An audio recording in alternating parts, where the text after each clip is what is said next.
Are the cards up? Good morning, everyone. Please take your seats. It's 9 o'clock.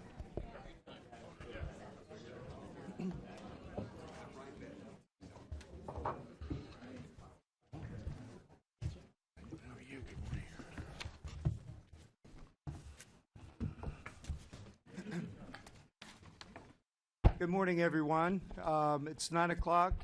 Today is October 5th, 2023. You're at the Planning Palm Beach County Zoning Commission. Can you call the roll, please? It's 9 o'clock. John Turner.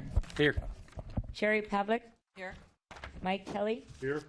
Glenn Groman. Here. Sherry Scarborough. Here. Lisa Revis. Here.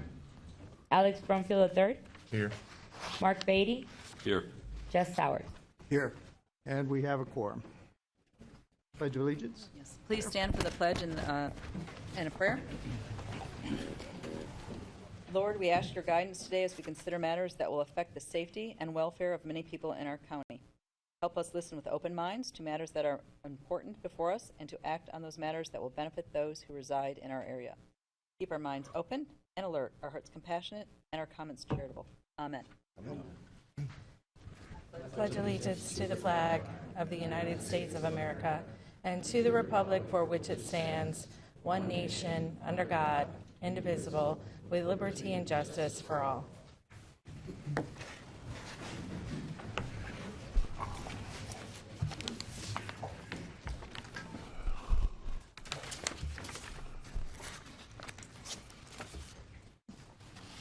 The Zoning Commission of Palm Beach County is convened at 9 o'clock a.m. in the Vista Center, Ken Rogers Hearing Room, VC 1W47, 2300 North Jog Road, West Palm Beach, Florida, to consider proposed applications and staff recommendations pursuant to the Palm Beach County Unified Land Development Code. The Commission takes final action regarding Class B conditional uses, subdivision variances, and Type 2 variances and issues advisory recommendations on other requests. The Board of County Commissioners of Palm Beach County will conduct a public hearing at 301 North Olive Avenue, West Palm Beach, Florida, in the Jane M. Thompson Memorial Chambers, 6th floor, at 9:30 a.m. on applications not subject to Zoning Commission final action. Zoning hearings are quasi-judicial in nature and must be conducted to afford all parties due process. The Board of County Commissioners has adopted procedures for conduct of quasi-judicial hearings to govern the conduct of such proceedings. The procedures include the following. Any communication with commissioners which occurs outside the public hearing must be fully disclosed at the hearing. Applicants and persons attending the hearing may question commissioners regarding their disclosures. Such questions shall be limited solely to the disclosures made at the hearing or the written communications made a part of the record at the hearing. Any person representing a group or organization must provide documentation that the person representing the group has the actual authority to do so regarding the matter before the commission. Any person who wishes to speak at the hearing will be sworn in and may be subject to cross-examination. The applicant and the county staff may cross-examine witnesses. Any other persons attending the hearing may submit cross-examination questions, including follow-up questions to the chair who will conduct the examination. The scope of cross-examination is limited to the facts alleged by the witness in relation to the application. Public comment is encouraged, and all relevant information should be presented to the Commission in order that a fair and appropriate decision can be made. Proof of publication, motion to receive file. Motion by Commissioner Scarborough, seconded by Commissioner Pavlik. All those in favor say aye. Aye. Aye. Opposed? Swearing in. Anyone wishes? Go ahead. Let's go. All those wishing to testify or speak on any of today's items, please rise and raise your right hand. Do you swear or affirm to tell the truth, the whole truth, and nothing but the truth? I do. Thank you. All right. We got approval of minutes. Everybody have a chance to review the minutes? Any modifications? Second. So we got approval by Commissioner Scarborough, seconded by Commissioner Kern. All those in favor say aye. Aye. Opposed? Presentation of add and delete. Amendments to the agenda. Okay. We do have some modifications to the agenda on our add delete. So I'll start off with item number 3, PDD-CA 2021-829, which is Delray Self-Storage. We have the addition of our standard disclosure condition that needs to be added to Exhibit C1. Item number 4, Erickson Boynton Beach CCR.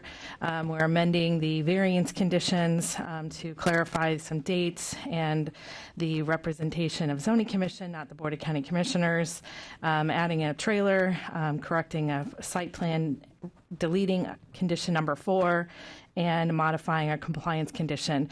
I also want to note on the record that staff is working with the applicant on a parking condition for the Exhibit C1 as it relates to grass parking that we have in the report. We'll be working with them between now and BCC. 2 items that I need to read into the record, and that is specifically for item number 2 for Stokes. That is a variance request. Staff found an error in the all petition condition that is found in Exhibit C, page 4. The all petition condition is referencing the subdivision plan dated July 19th, but in the packet it is actually June 23rd, 2023. So we need to make that particular correction. And then you'll notice that we have no conditions modified for our Package 8 applications because staff is continuing to work with the applicant between now and the BCC on those proposed changes.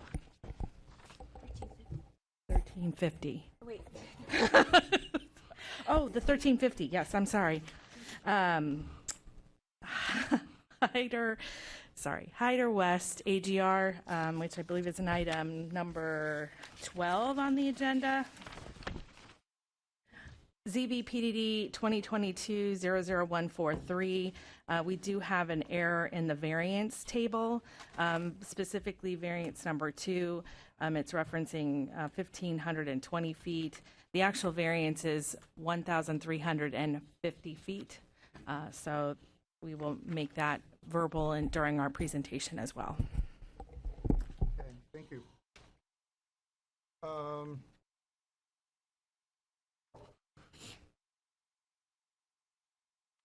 Any items on the consent agenda to be pulled?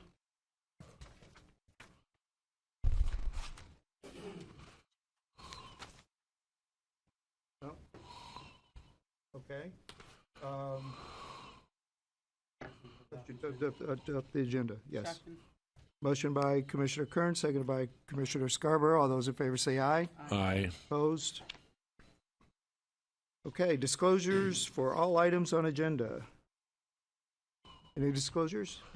Mr. Chair, I spoke to Larry Portnoy, who's the president of GL Homes, on the item 8 matters. Okay. No disclosures. No disclosures. I spoke to the, Mr. Chair, I spoke to the applicant on item number 12. No disclosures. And no disclosures. Any conflicts or recusals? Yes, Mr. Chair. I'm going to recuse myself on item number 4. My firm, Architecture Green, has landscape design services contracts with J. Morton Landscape Architecture and Planning.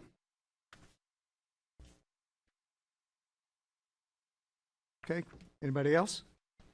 Okay, I have none. Okay, any postponements, remands, No postponements, remands, or withdrawals. or withdrawals? Okay. Consent agenda, nothing was pulled. We have a motion on the consent agenda. Motion to approve the consent agenda, item number 1, 2, and 3, as amended as amended. Second. Got a motion by Commissioner Scarborough, seconded by Commissioner Pavlik. All those in favor say aye. Aye. Opposed? Motion to approve agenda, consent item number 4. Second. Motion by Commissioner Scarborough, seconded by Commissioner Pavlik. All those in favor say aye. Aye. Opposed? Okay. Carries forward. Oh, On the, on what, something from the Item consent number agenda? one. Yeah, on item 1, my apologies. Since we have it, do we have to read, do we just listen to it? We don't have to, okay. Yeah. Sorry about that. On item 1, Carrie Buxton would like Yes. to speak. Yes, thanks. So I live on the adjacent north side property to this location. The application comments that it does not impact whatsoever to anyone around them. That is so wrong from the truth, I can't even tell you. For the last 2 years, we have listened to whining dogs, barking dogs, activity. We literally live next to a commercial store, almost. I can't even begin to kind of tell you how much activity that does take place. I feel like the application is extremely limited in what they're actually doing on the premises. We are unable to no longer enjoy our pool. We cannot open our windows. We are literally almost prisoners in our home. The application gives hours, up to like 15 hours of operation a day. That's a lot to live next to. Starts at 6 to 7 o'clock in the morning. Last potty break for the dogs goes from 10 to 11 o'clock at night at times. The employees come in and out. Sometimes they are extremely loud, very boisterous. They're not concerned about the fact that they're in a residential neighborhood. Neither are their clients. As far as they're there, the clients get there. They're giving over their dogs. They're doing their thing. They have no consideration for the impact or the life that it has created for us. There is a ton of traffic that takes place. We have had to install temporary chains at the end of our driveway because we live on a one-way street. And when their location is missed, their clients don't see that it's any reason why they can't drive through our entire paver driveway and go about their business, which for our dogs makes our dogs crazy because someone's in their driveway, and our driveway was built a long time ago. We really don't need the extra traffic on it. It was happening multiple times a week, sometimes even days. There is a couple of questions. I know this is conditional. It's supposed to have restrictions put onto it of when they can do things, what they can do, things like that. One of my biggest questions that I pose is who is going to monitor when they no longer follow the perimeters?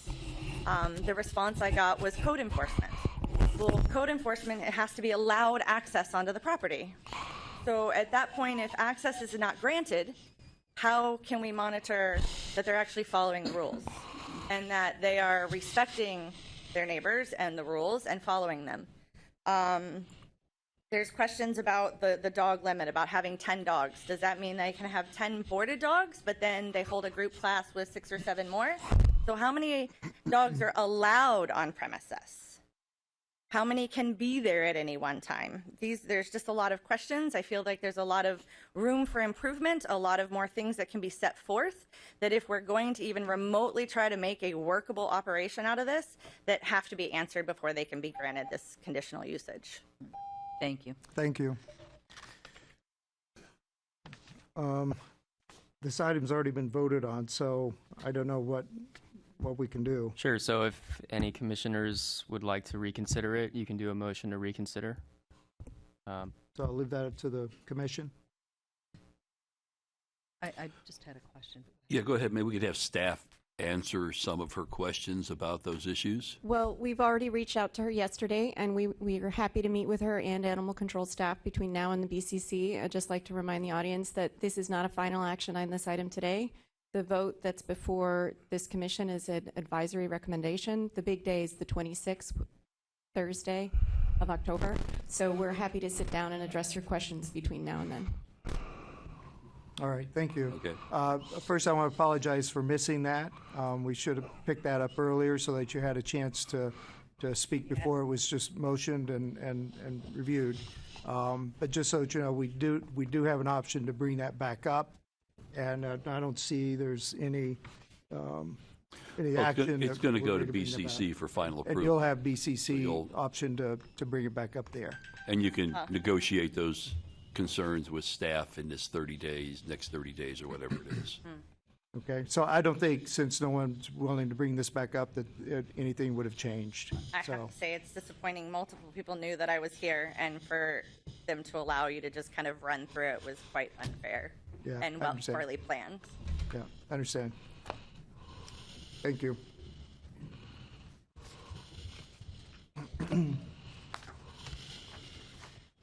Okay, that's the end of the consent agenda. Regular agenda, my understanding is that we are going to, staff is going to present items 6 through 12 as one application, as 5 through 12.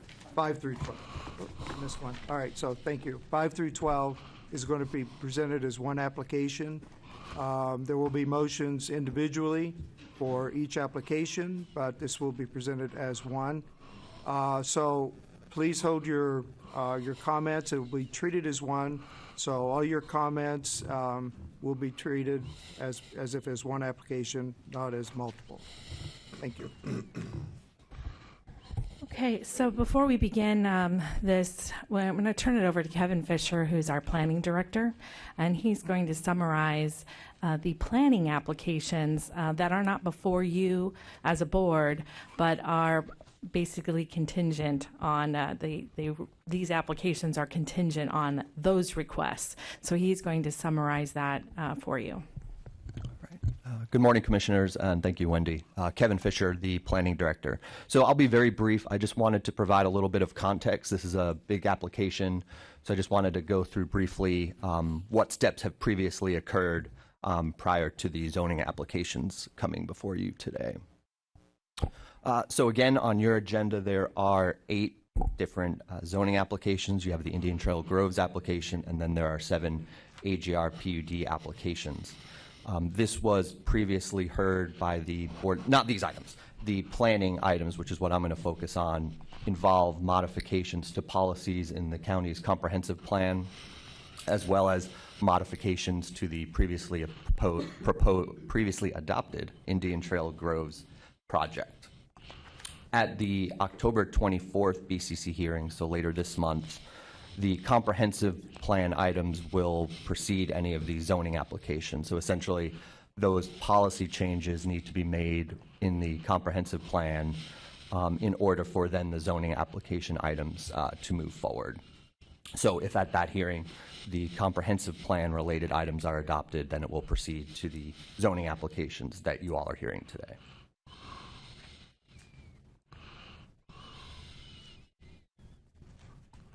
Okay, and this is covered in detail in the Planning Division staff report that was presented back earlier this year in May at the Comprehensive Plan Transmittal hearing, again for the planning-related items affecting the comprehensive plan.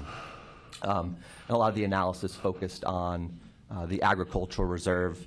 You know, as it stands now, there you have seen before where preserved lands are swapped, or a conservation easement is lifted off one property and relocated to another property.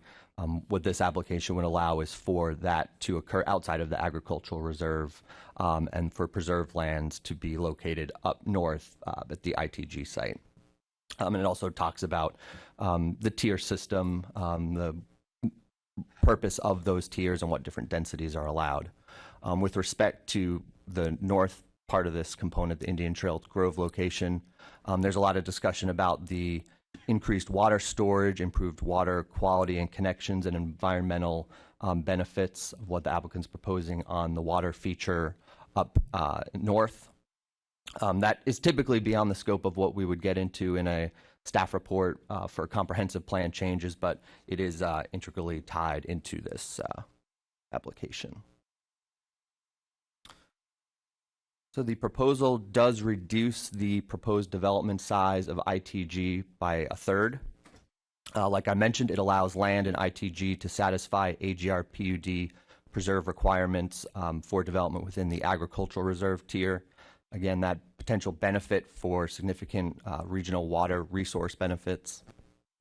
And then specific to the agricultural reserve, it does create a new linkage between the rural tier, where ITG is located, and the agricultural reserve tier in terms of that preserved land.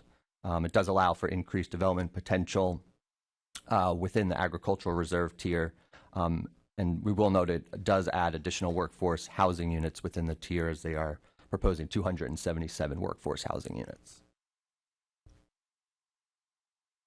So again, real briefly, I've kind of hit most of these points, but just in summary, it allows ITG to serve as offsite preserve lands for development within the agricultural reserve.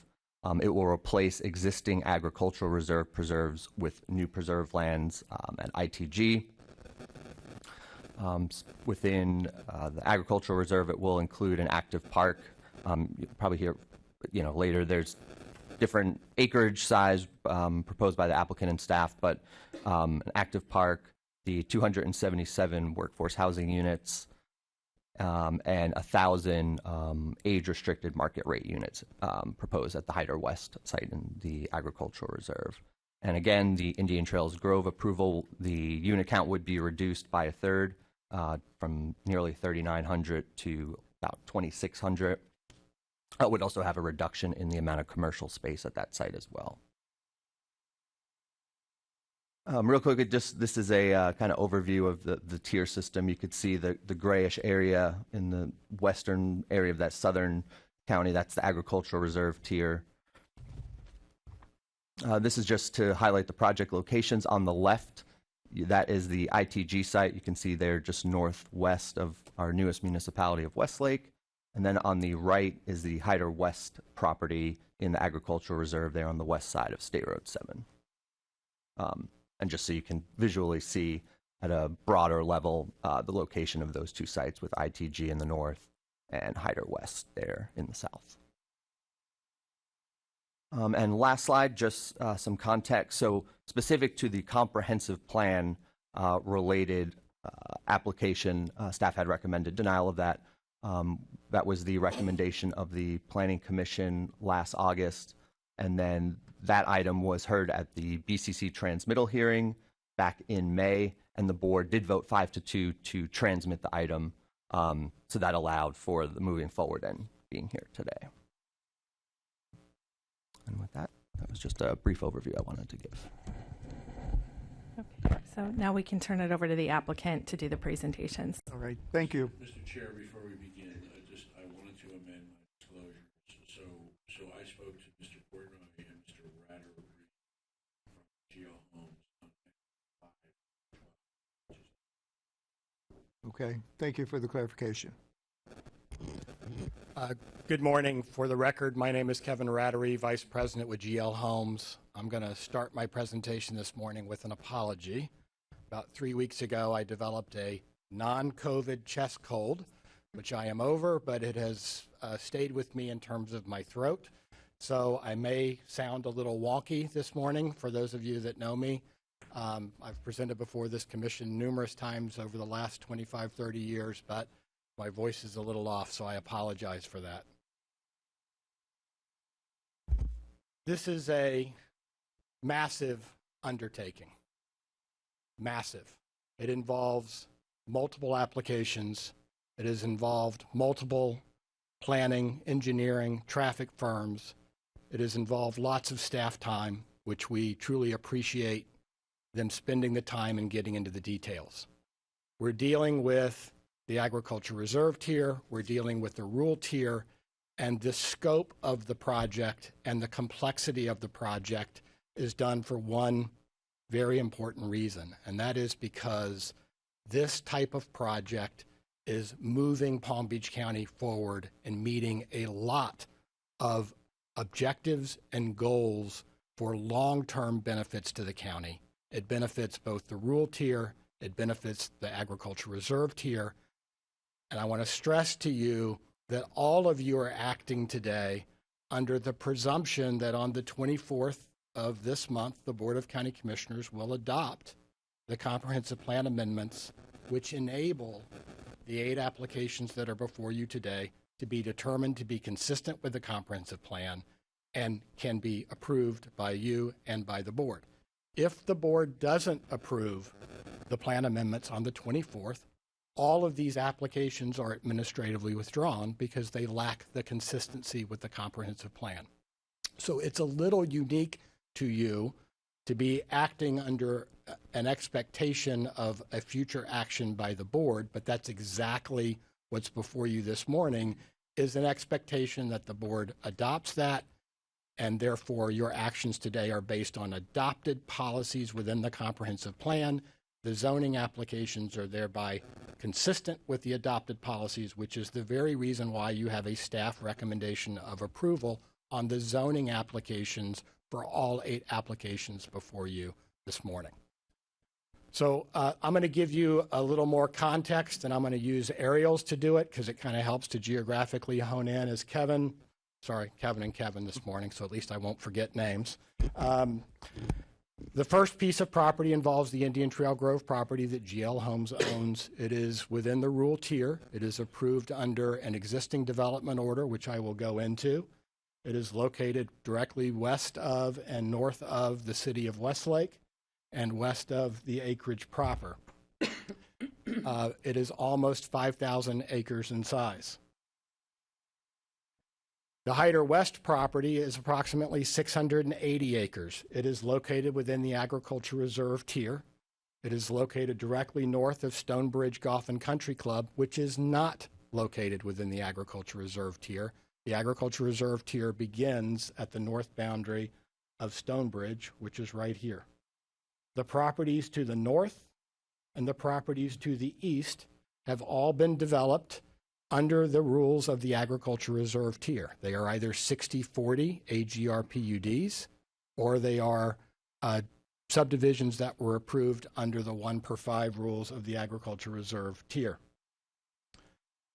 I'm going to start with the end, which is what are the benefits of the consideration of Palm Beach County and the Board of County Commissioners and this commission to approve such a large-scale comprehensive policy change to the county.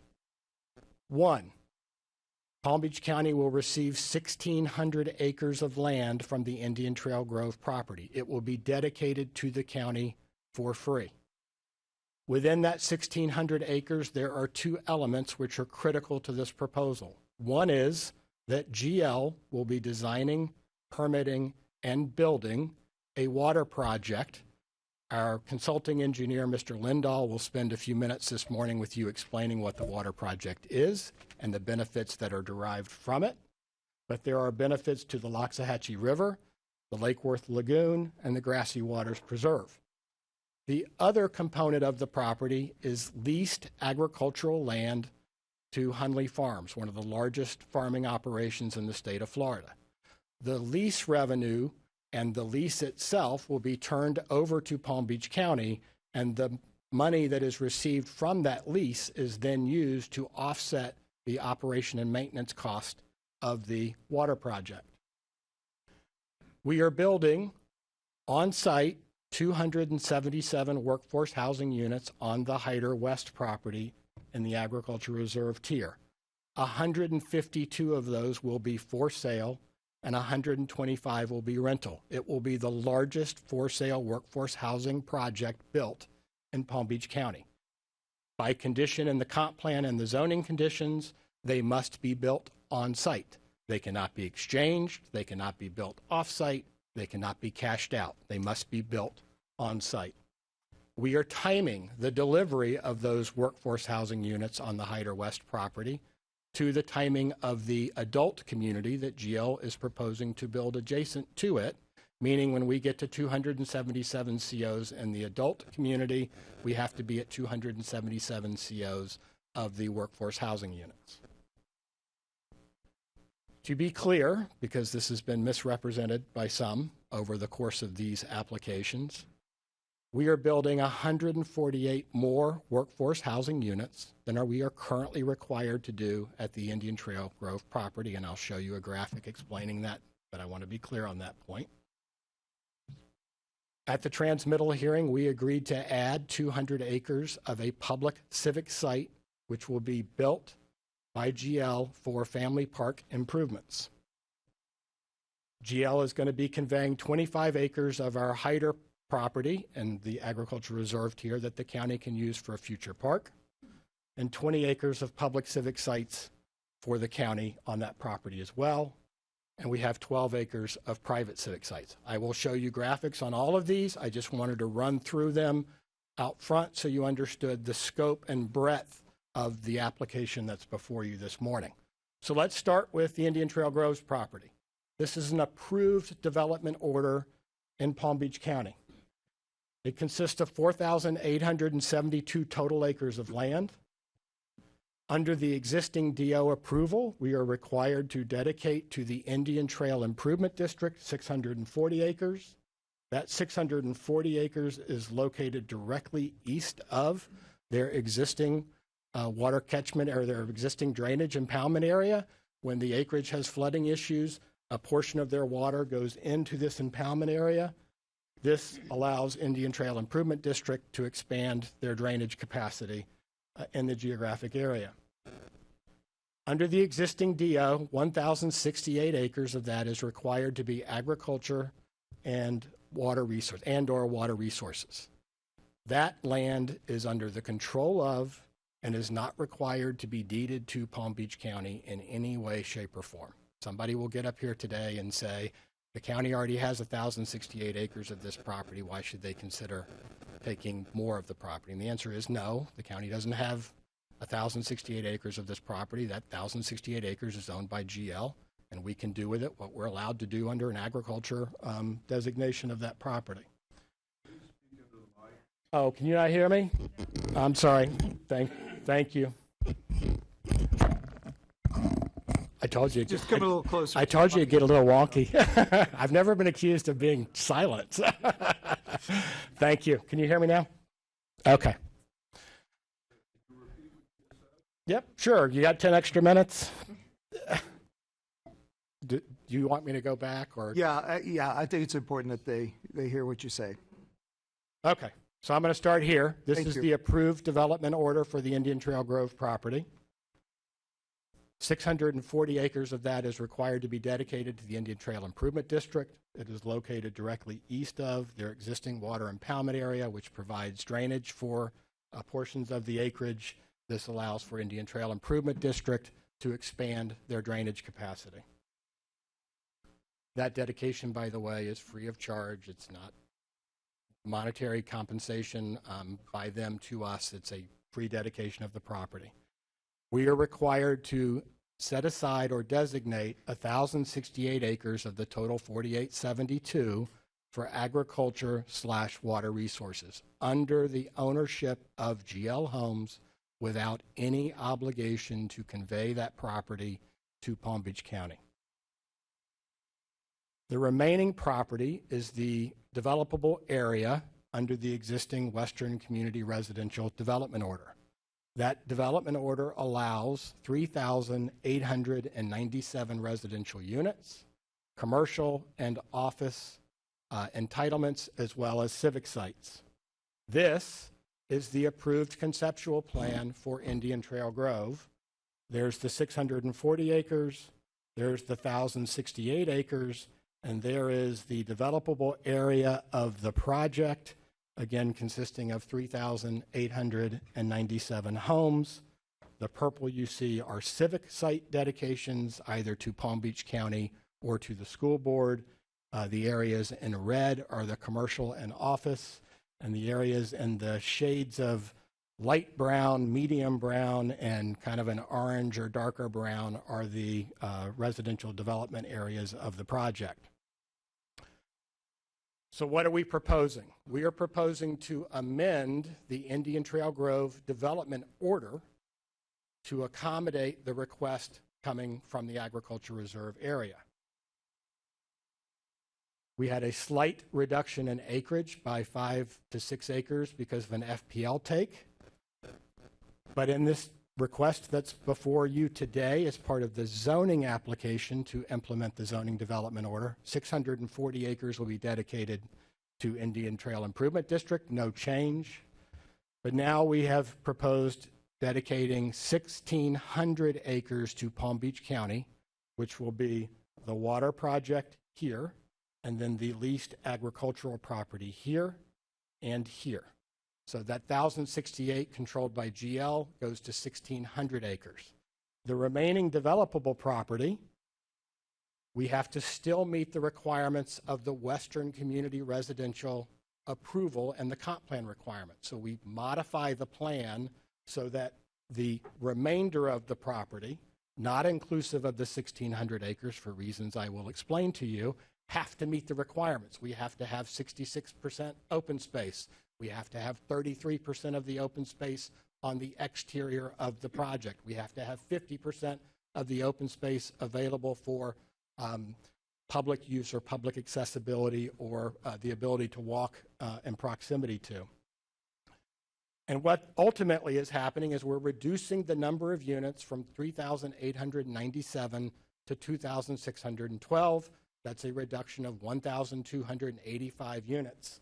To give you an idea of scope and breadth as to what that means from a traffic standpoint, that's a reduction of over 16,000 daily trips from an approved development order on the Indian Trail Grove property.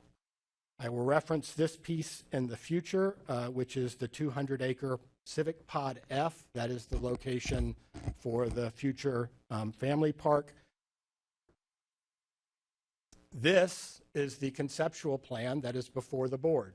The same 640, the 1,600 here and here, the 248, which is part of meeting the open space of the revised plan, and the revised plan of development, and here. So if you noticed on the prior plan, the development went all the way over to here. This area is now green, and that area becomes developable area. So we're reducing the size and scope of that change. So I'm going to put these side by side, and by the way, these are to scale, so you can get an idea of size and scale and breadth. Same that I just went through regarding the 1,600 acres, the agricultural uses. GL is proposing to use the northerly 100 acres of the Hyder property in the agricultural reserve area as a preserve area, and within that area, 25 acres to be dedicated to Palm Beach County. There are changes in the policies that allow the county in the future to utilize that preserve area for both active and passive and institutional uses. GL is building 277 workforce housing units. We are providing 12 acres of private civic. We're providing over 20 acres of public civic. And on the southern portion of the property, we are developing a 1,000-unit agriculture reserve PUD. So for those of you doing the math, it's a net reduction of 8 units. So it's effectively taking development entitlements from Indian Trail and moving them down to the agriculture reserve area. I'm going to let Len talk about the water project for a few minutes, just to give you an idea of why that's a critical part of this proposal. I will use that time to drink some water. So thank you. Len?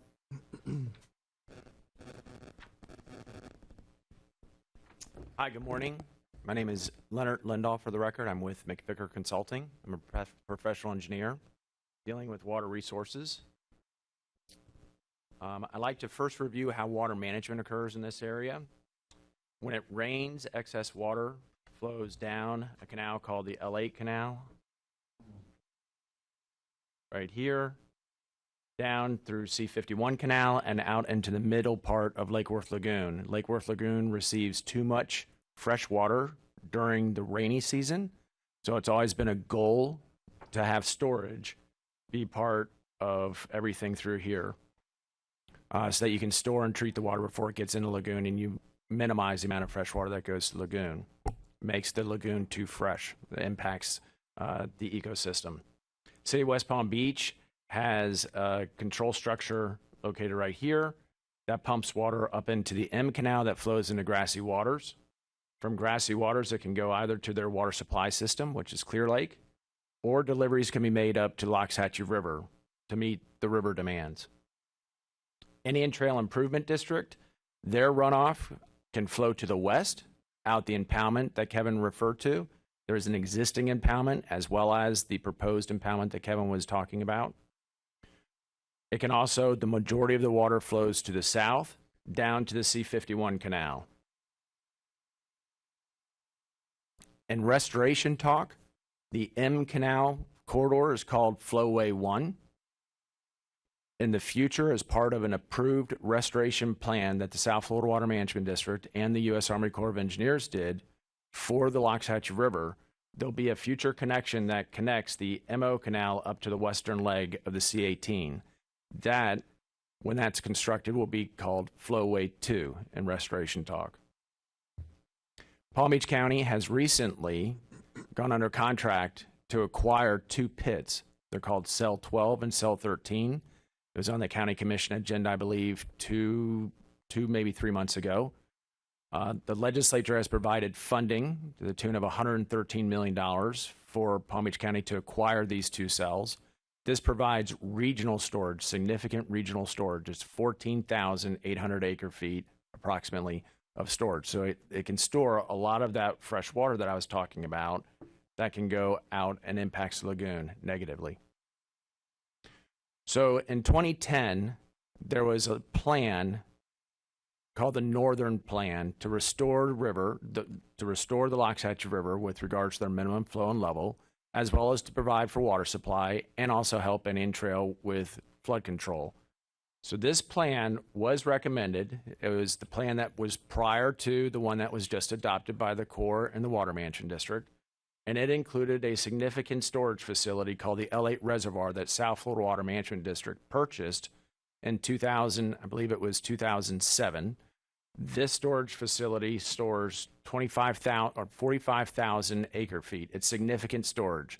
Again, with the thought being that all of this excess water that would otherwise go to lagoon gets stored in this reservoir, and then as the dry season comes out, you can make deliveries down Flowway 1 to Grassy Waters to help out with the water supply system and that environment, or you can make deliveries up through Flowway 2 to provide minimum flow and level to the river. This is exactly, this connection right here is the GL parcel. It was done back in 2010. So what I'm going to speak to you is nothing new. It's been contemplated through number of studies and number of adopted plans. The L8 reservoir, because of water quality issues with water quality entering the Everglades, was repurposed. So it was removed from that approved recommended plan.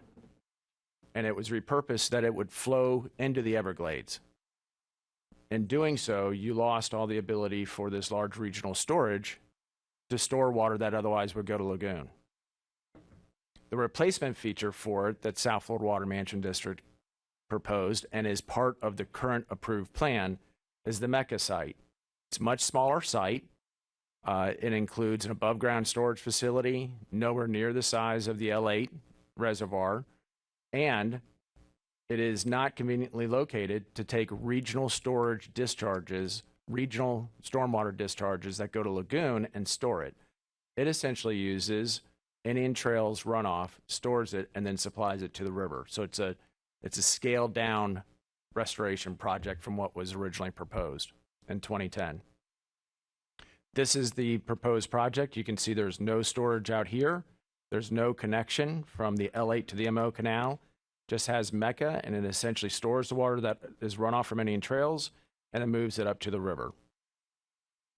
Because of that, Palm Beach County, when this plan was being approved, hired Kimley Horn and took actions to model and come up with their own locally preferred options for the Corps and the Water Management District to consider.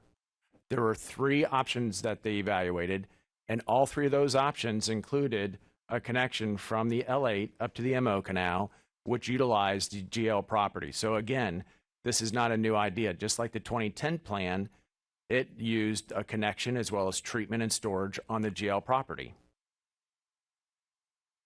Like I mentioned, this is something that was just brought under contract by Palm Beach County. So now there is significant regional storage out west. And how do you connect that up to the MO canal so that you can make deliveries up to the river? That is what this project, one of the items that this project will do.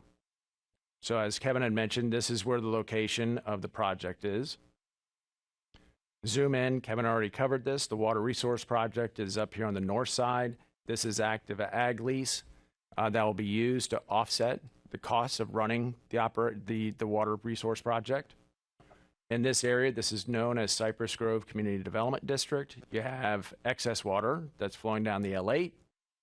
It can be brought in or discharged. This is a 2-way canal. It's used for water supply for the ag people when they need irrigation, and it's also used for drainage when it rains. So you would bring water from the L8 into here, lift it up, and put it into the storage facility and treatment facility. There's a much smaller connection down on the south side for water supply and flood control. That's not the primary purpose. So the primary purpose is to bring it in. Although the graph in 2010 showed it going up like this, and technically it's actually would come up like this and flow up.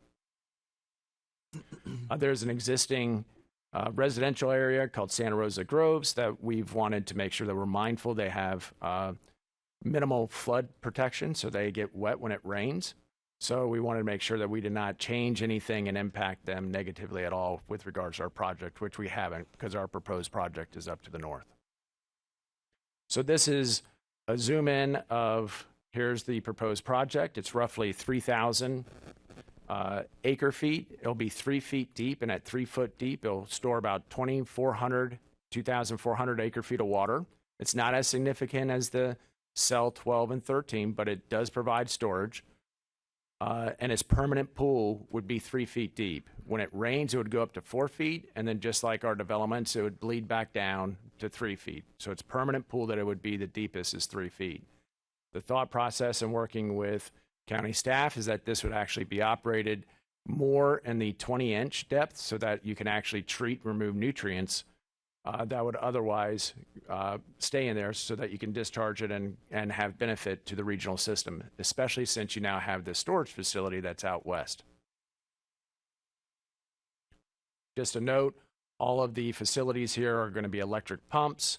So these would be new electric pumps, new gravity structure, new electric pumps. All of that would be permitted, constructed, and all of the pumps, these would be turned over to Palm Beach County. This one new pump would be turned over to Indian Trail since it resides in one of their primary canals. So let's look at how the water movement goes. As I mentioned, you would bring water in, move it up through the reservoir, treat it. Then one route is based off of a request by the city of West Palm Beach. So they don't pay unless they request to use this. You could route it, cleaner water through and back into the M Canal and deliver it to Grassy Waters. A second route would be that you can move it up when this connection is finished. You can move it up to the north and deliver it up into the C-18 West, which goes up to Loxahatchee River. So you now have 2 routes to deliver the regional storage water that's out here that will be coming online in a couple years. You can deliver it down Flowway 1 and up, as well as Flowway 2 and up. You can also route it back through Indian Trails and help with maintaining water levels in this area called the Moss property, which is an environmental area. And you can treat it and bring it back down and discharge it back and essentially remove nutrient loading from going into the lagoon, which is a benefit.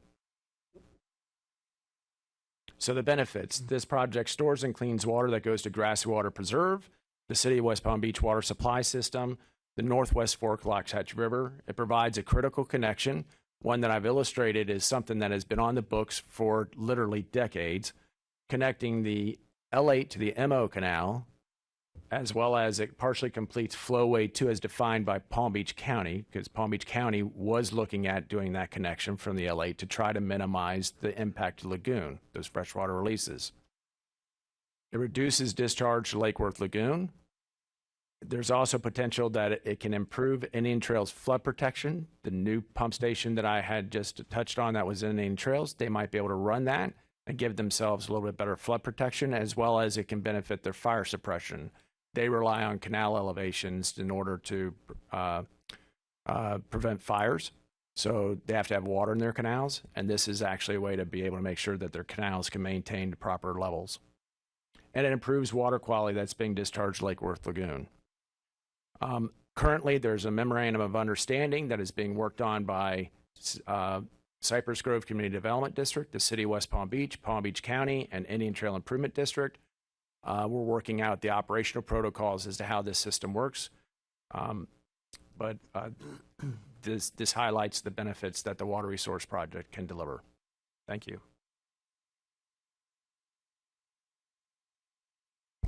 Thank you. I'm told from people behind me that it's when I turn this way that they can't hear me, but unfortunately I can't use the pointer on that TV because you can't see it. So I'll just do it best I can. So let's talk about the benefits to Palm Beach County in terms of land holdings. Under the existing Indian Trail Grove, outside of the civic sites, which are the 2%, which are normally required with development, they are not, the county does not have the benefit of any of the 1,068 acres.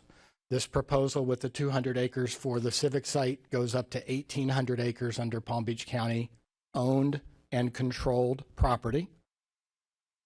On the Hyder West property, we have zero requirement to dedicate for a future park, and we have zero requirement for additional public civic, and we're now providing 20 acres.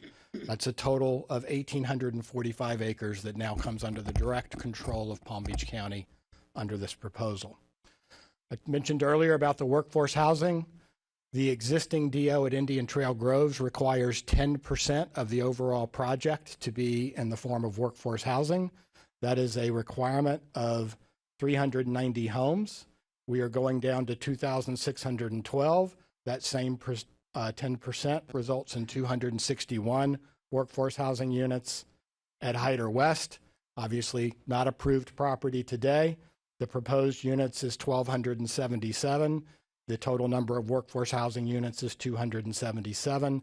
That's 538 compared to the 390 today, which is an increase of 148 workforce housing units.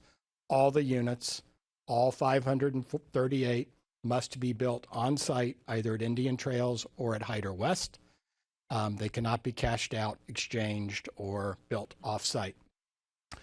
So why are we going through all of this? Because we need to get to basically this chart. And that is the existing Hyder West property in the agriculture reserve area is preservation for PUDs in the agriculture reserve area. Just as a refresher for some of you, for every acre you build in the ag reserve, under the 60-40 rules, you have to preserve an acre and a half. So all of these developments listed over here on the left-hand side, until you get to the bottom one, Hyder West, Hyder, Valencia Reserve, Canyon Lakes, Canyon Isles, Canyon Springs, Whitworth, which is Valencia Grand, are all GL Homes developments that have been built in the agriculture reserve area. Their preservation is being met on the Hyder property. In order for us to develop on the Hyder property, not only do we have to release the preservation from the land, but we have to reestablish the preservation so that both the acreage and the units that are derived from that preservation area are replaced in their totality. Which means in the agriculture reserve area, as Kevin mentioned in his presentation, if we have 1 acre of preservation over here and we want to change it for another acre of preservation in the ag reserve, it's an acre for an acre. It's a unit for a unit. 1 acre equals 1 unit, 1 acre equals 1 unit. However, Indian Trail Groves is actually 0.8 units an acre. It is not 1 unit per acre, it's 0.8, which means to replace that preservation, not only do I have to replace the acre for acre, but I have to also offset the density of the change between 0.8 and 1.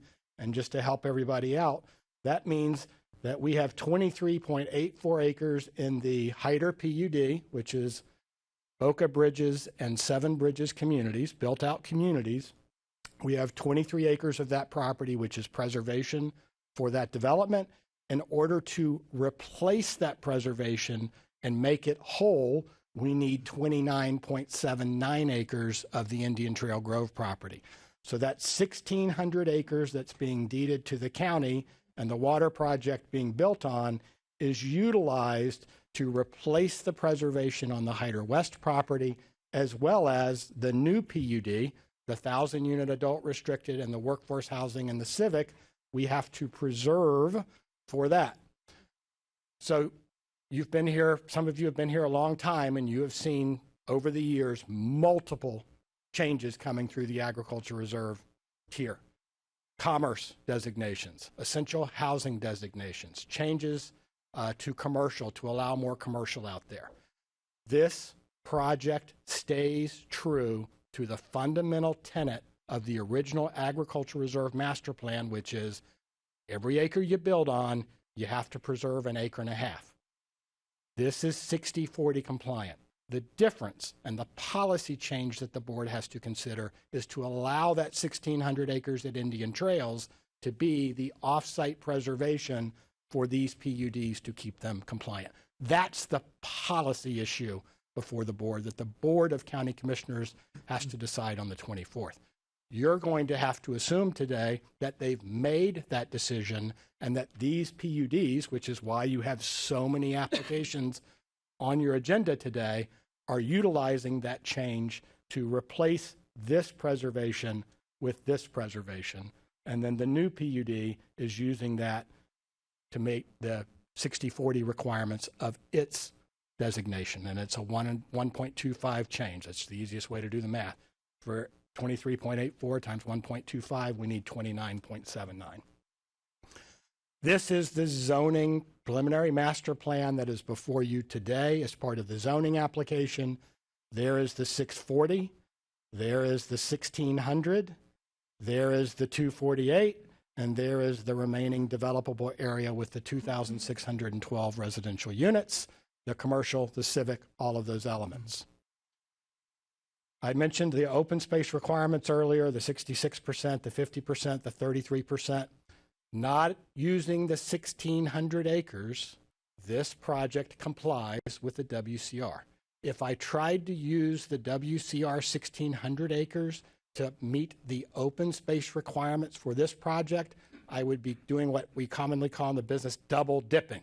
I would be using that 1,600 acres to meet a requirement over here, and I would be using the 1,600 acres to meet a requirement over here.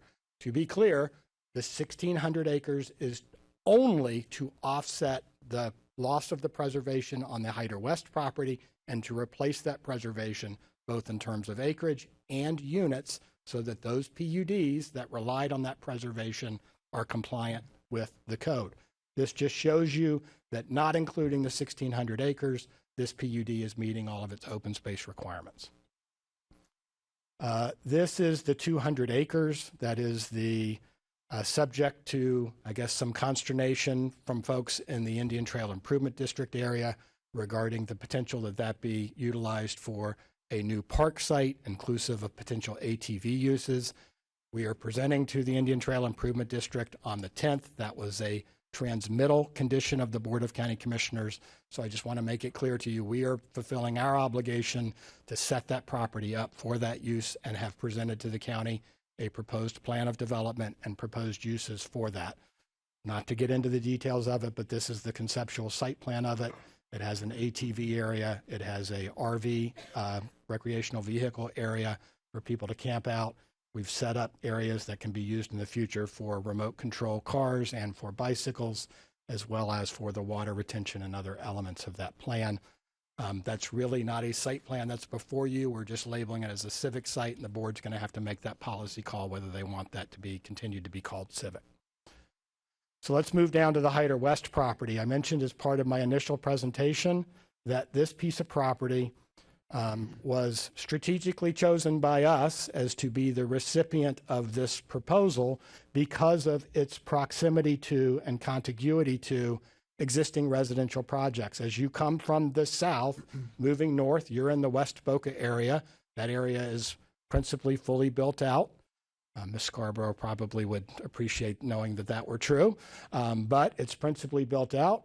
This Hyder West property, again, is directly north of Stonebridge. We have included as part of our proposal an agreement with Stonebridge to interconnect these two projects with golf cart.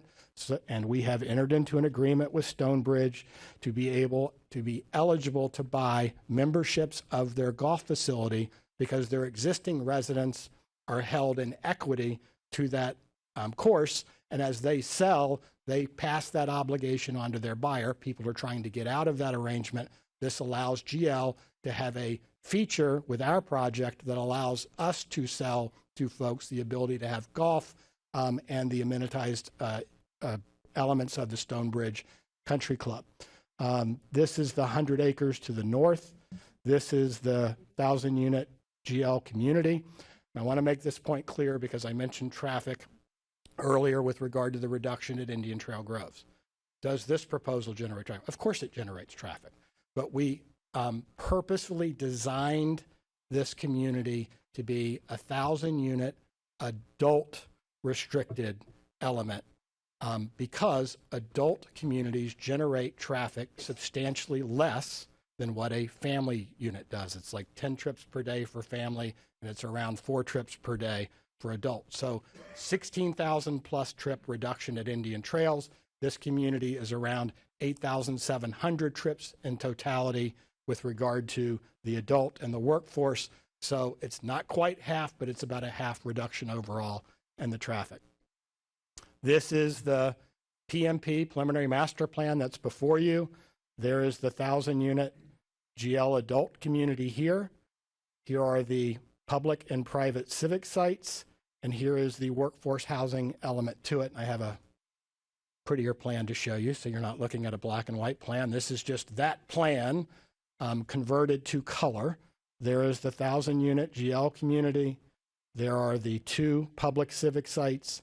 These are the 2 private civic sites, the rental workforce housing, the for sale workforce housing. This lake will be constructed by GL. The fill from that will generate that. The fill for the overall project, and this is the 25 acres that will be deeded to Palm Beach County for the future, potential future park. I want to talk just a minute about drainage because as you go through this process, people say things like, oh, when you convert that property to residential development, you're going to flood all of your neighbors. And it's actually the exact opposite. And we do have an engineer here if you want to hear from him, but I'll do my Kevin Rattery short summation.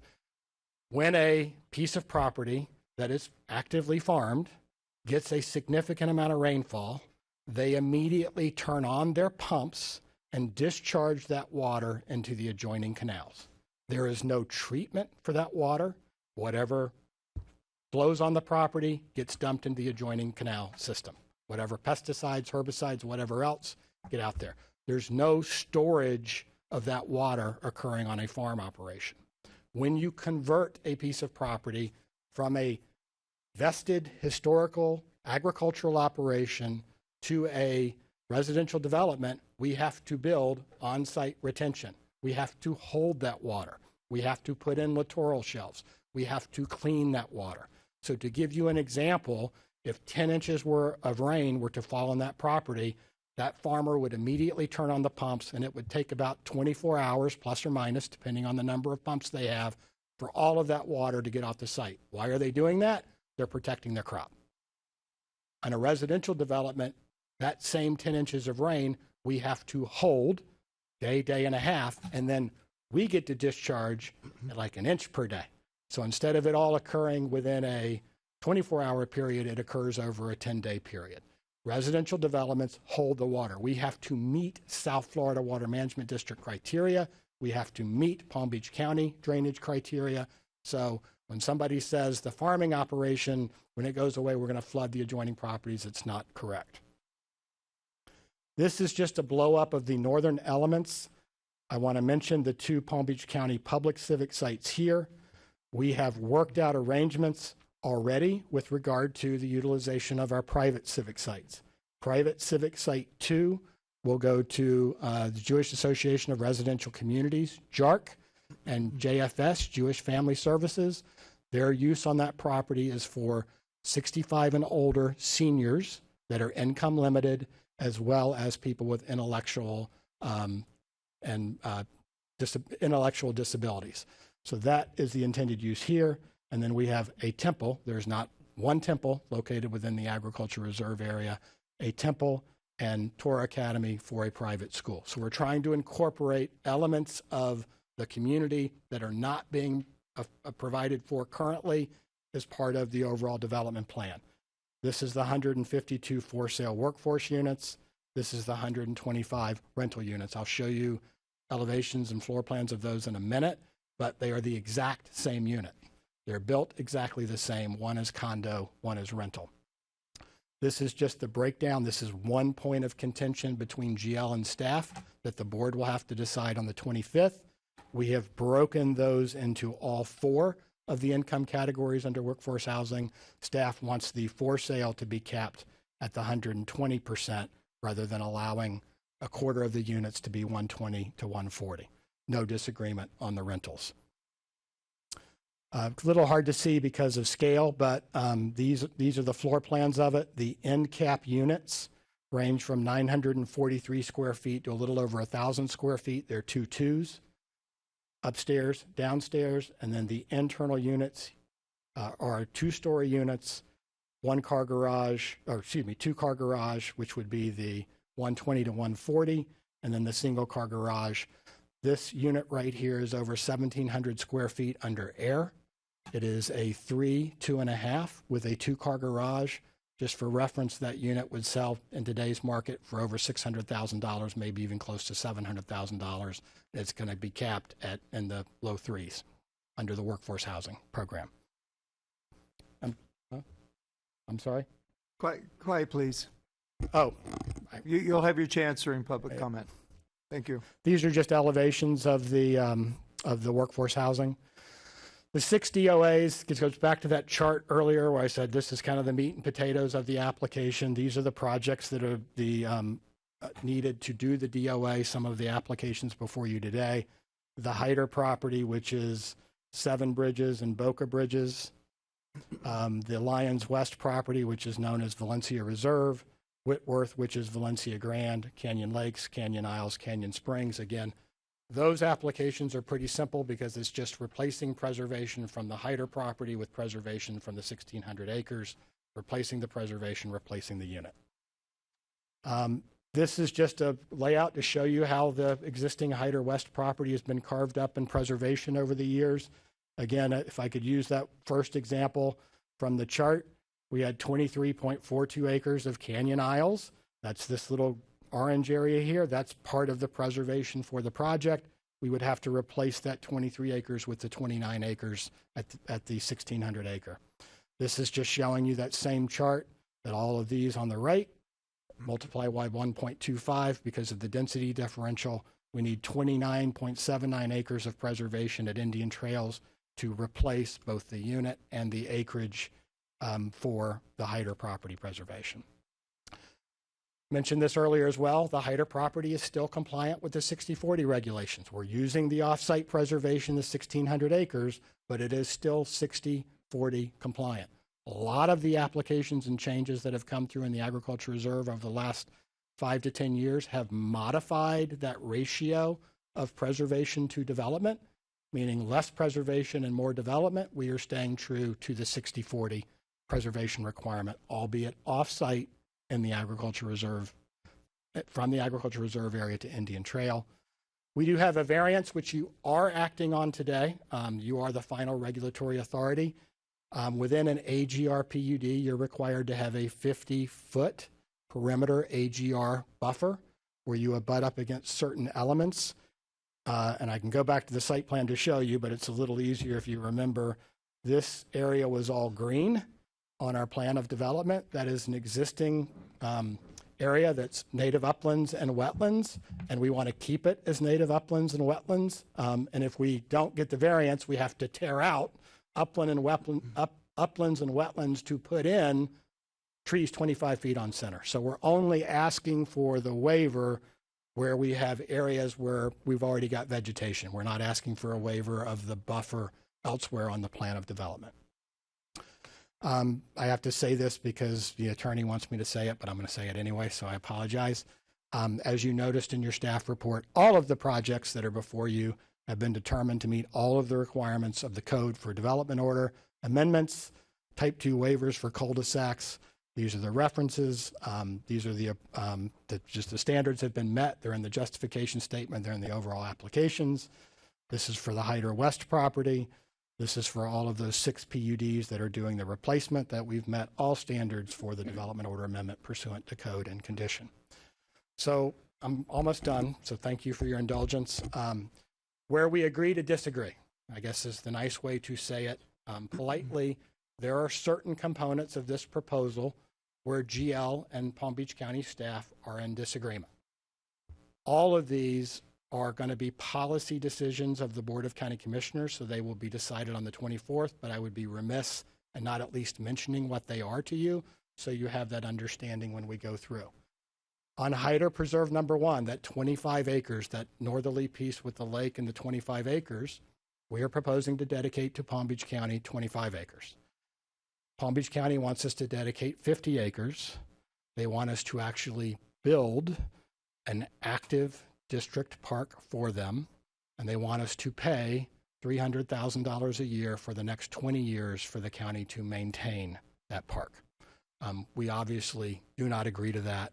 We will not agree to that. That is an element of this proposal where we just functionally are in disagreement. We're entitled to the approvals up at Indian Trails without any obligation associated with this type of monetary commitment. This is effectively taking the county's place in building some of their active park facilities.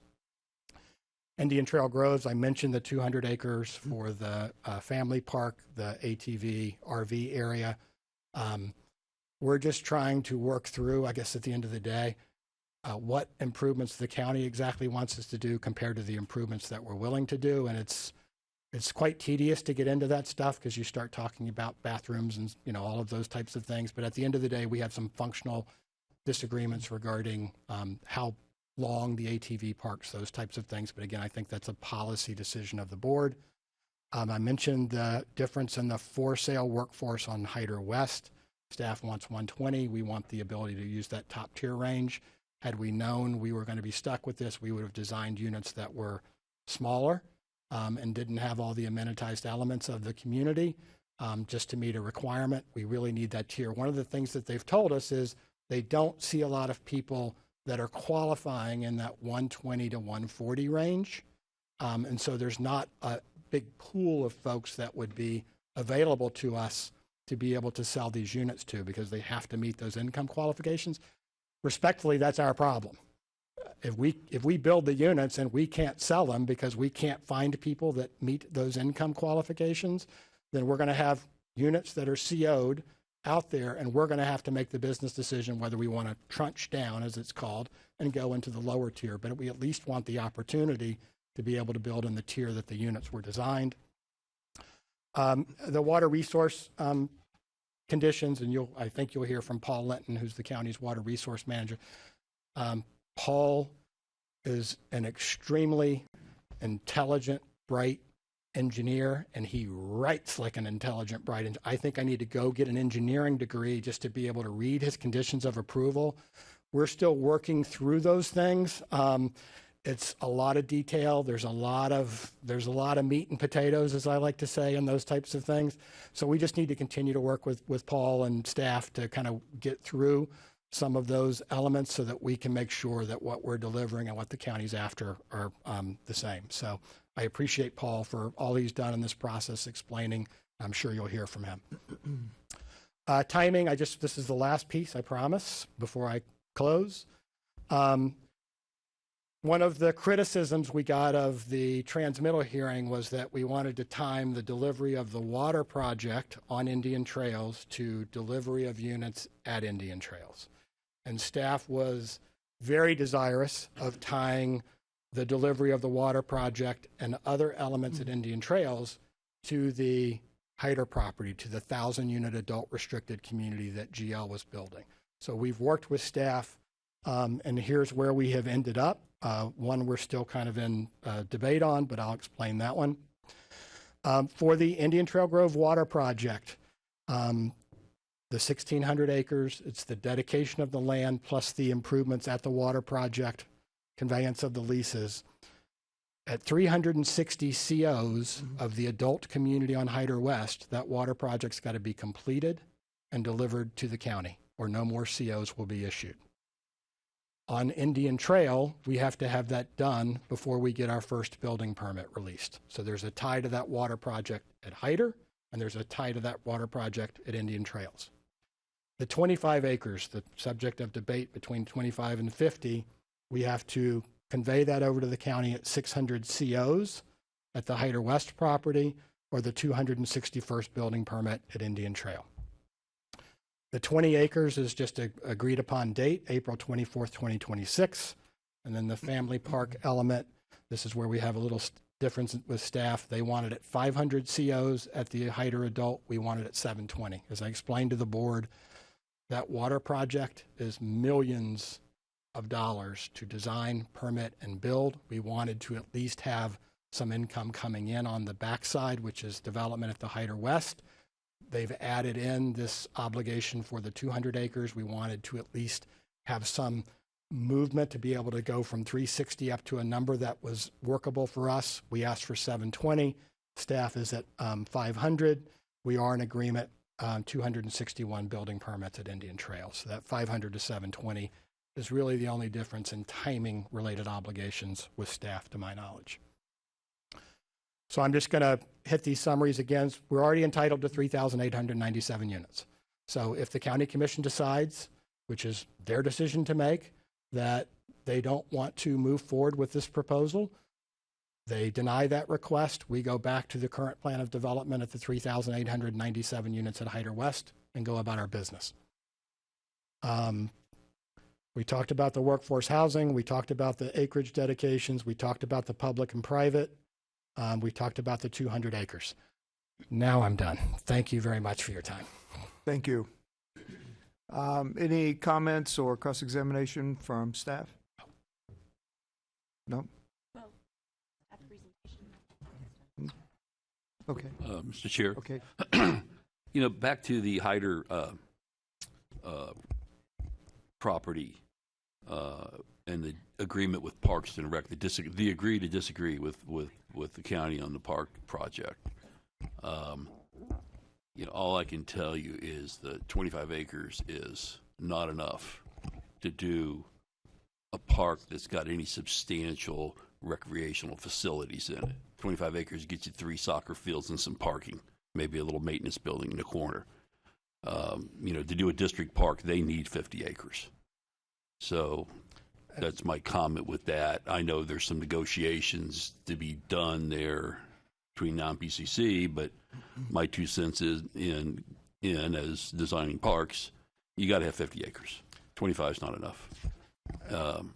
And then I would ask, the lake you're digging for fill, those surrounding properties are allowed to drain their runoff for storage into that lake? Is that calculated in that with South Florida Water Management? Do you know? Okay, I'll do both answers.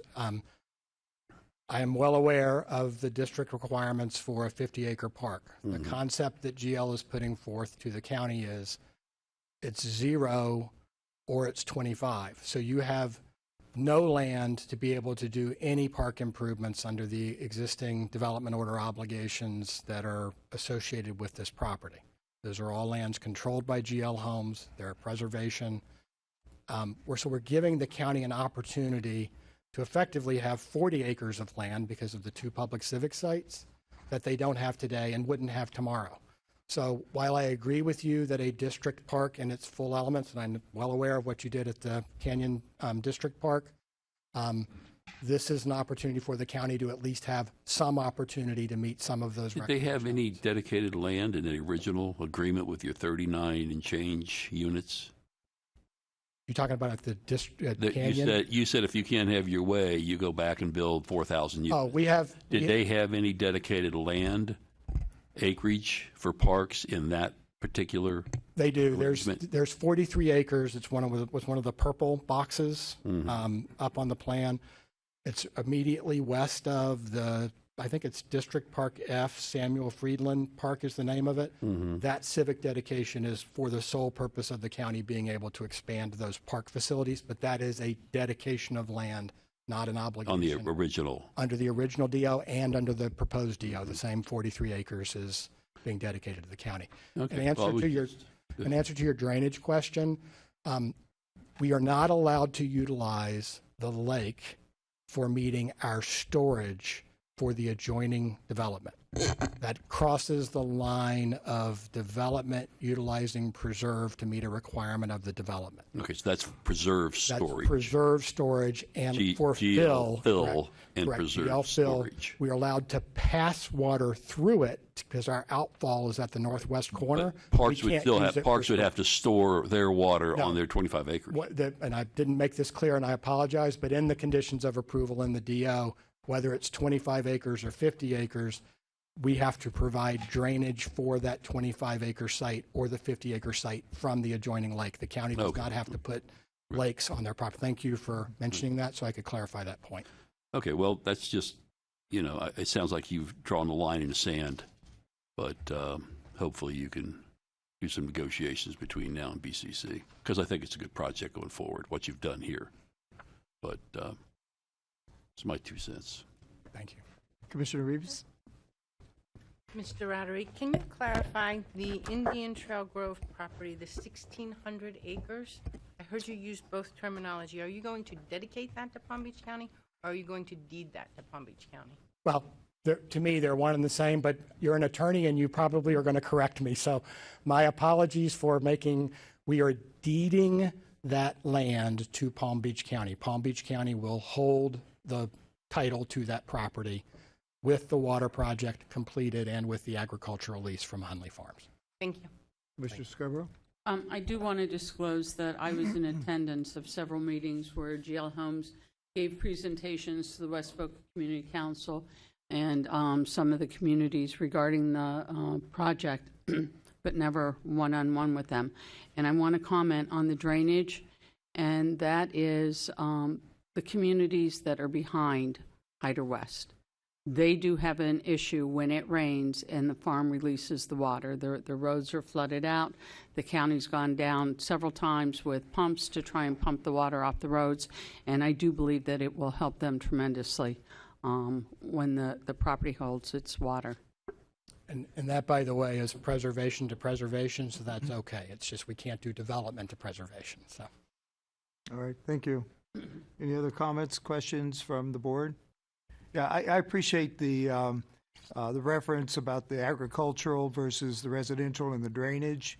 I don't think most of the public understand that. They think it's all pervious area, and they think it's all just getting percolated. So thank you for that explanation. I think it helps out. So with that, open up for public comment. Can I get to staff presentation? Sorry.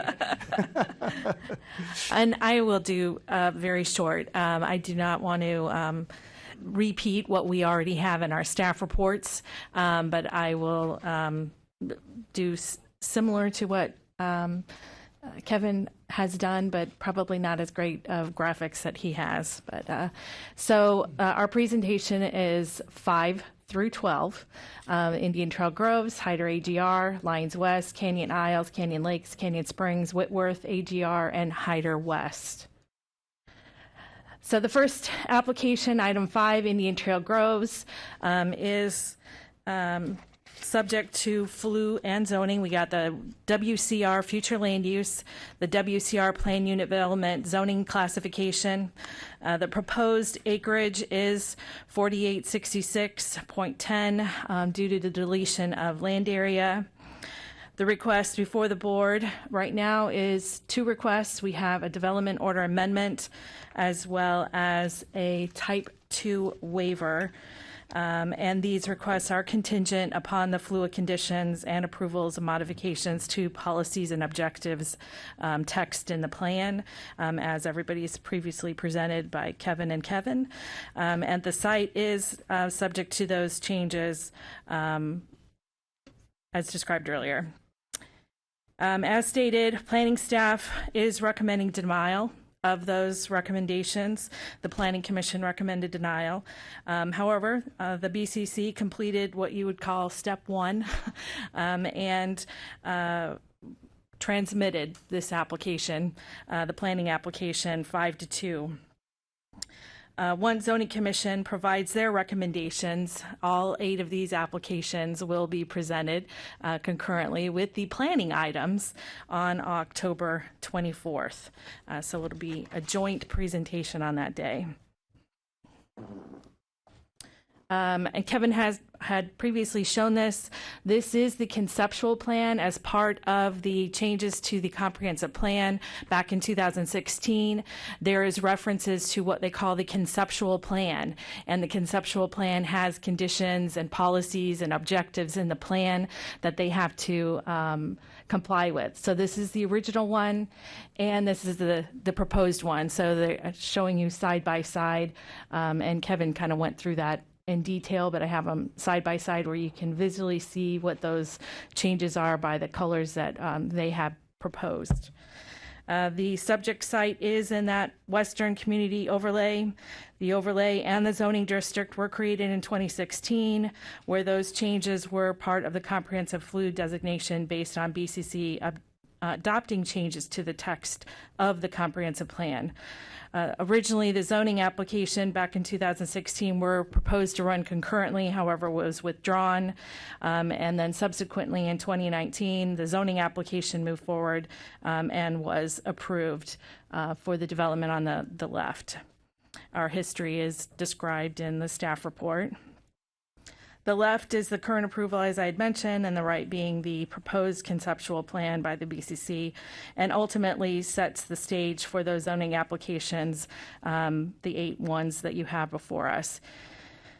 The applicant is requesting changes to conditions. However, you have in the report our staff recommendations. So as Kevin summarized at the end, there are disagreements on a few items, but our recommendation is in what those conditions of approval are in your backup material. And our recommendation is not just me presenting as a zoning representative, but as Kevin mentioned in his beginning presentation, a lot of county departments are involved in the review and analysis of this these application requests, including the affected departments of Parks and Recreation, our Water Resources, Engineering, Planning, Zoning, Property Real Estate Management, School, Health Department, Water Utilities, Palm Transit, just to name a few of our 17 that review.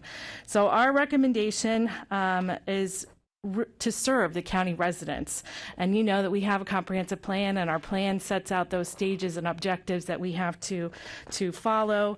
And our conditions are identifying basically where there's fails or potential fails because we can't meet levels of services. So that's where you have conditions on the park and the needing of the park, the needing of the money to raise it, because that isn't necessarily contemplated in our fiscal budgets and what's contemplated for our plan that we have right now on the books. Okay, so this shows the proposed plan by the applicant of the 4,866 acres. As part of this master plan, there are minimum and maximum percentages of land use mixes that are required and adopted in the plan. And those elements, as previously described, include a mix of residential, low, medium, and high, non-residential, recreation, civic, and open space. And the open space is in our typical open space. As Kevin had mentioned, there are 3 different definitions in the plan for the required overall, the exterior, and contiguous.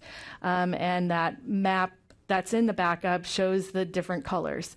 Our low, medium, high that they have proposed are all detached housing in Indian Trail of single family and 0 lot line homes. In the prior approval, they did have townhouses, which have been eliminated in this proposed request.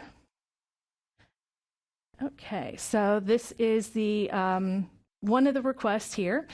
So the total acreage right now, as Kevin had mentioned, is 4,871.57, and they're deleting 5.46 acres due to a settlement with FP&L. And that is actually located, which you might not be able to see, is at the bottom of the screen in the little yellow area down at the bottom, popped in.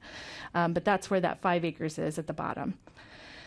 This is the master plan. It's actually page 15 that they submitted, and this is describing their open space requirements. As Kevin had mentioned, they're proposing to convey 1,600 acres to the county for water resources. They're dedicating 67 acres for right-of-way. The net acreage of 3,199 is what all of the open space requirements are based on and are described in the plan. Now, these colors that are on the screen are also part of open space. Our civic requirements, are the lakes, the waters, the green areas, the landscape bufferings are all counted in our open space to meet these requirements of the comprehensive plan. Okay, so these are the two master plans side by side. The one on the left is the current approval, and the one on the right is the proposal.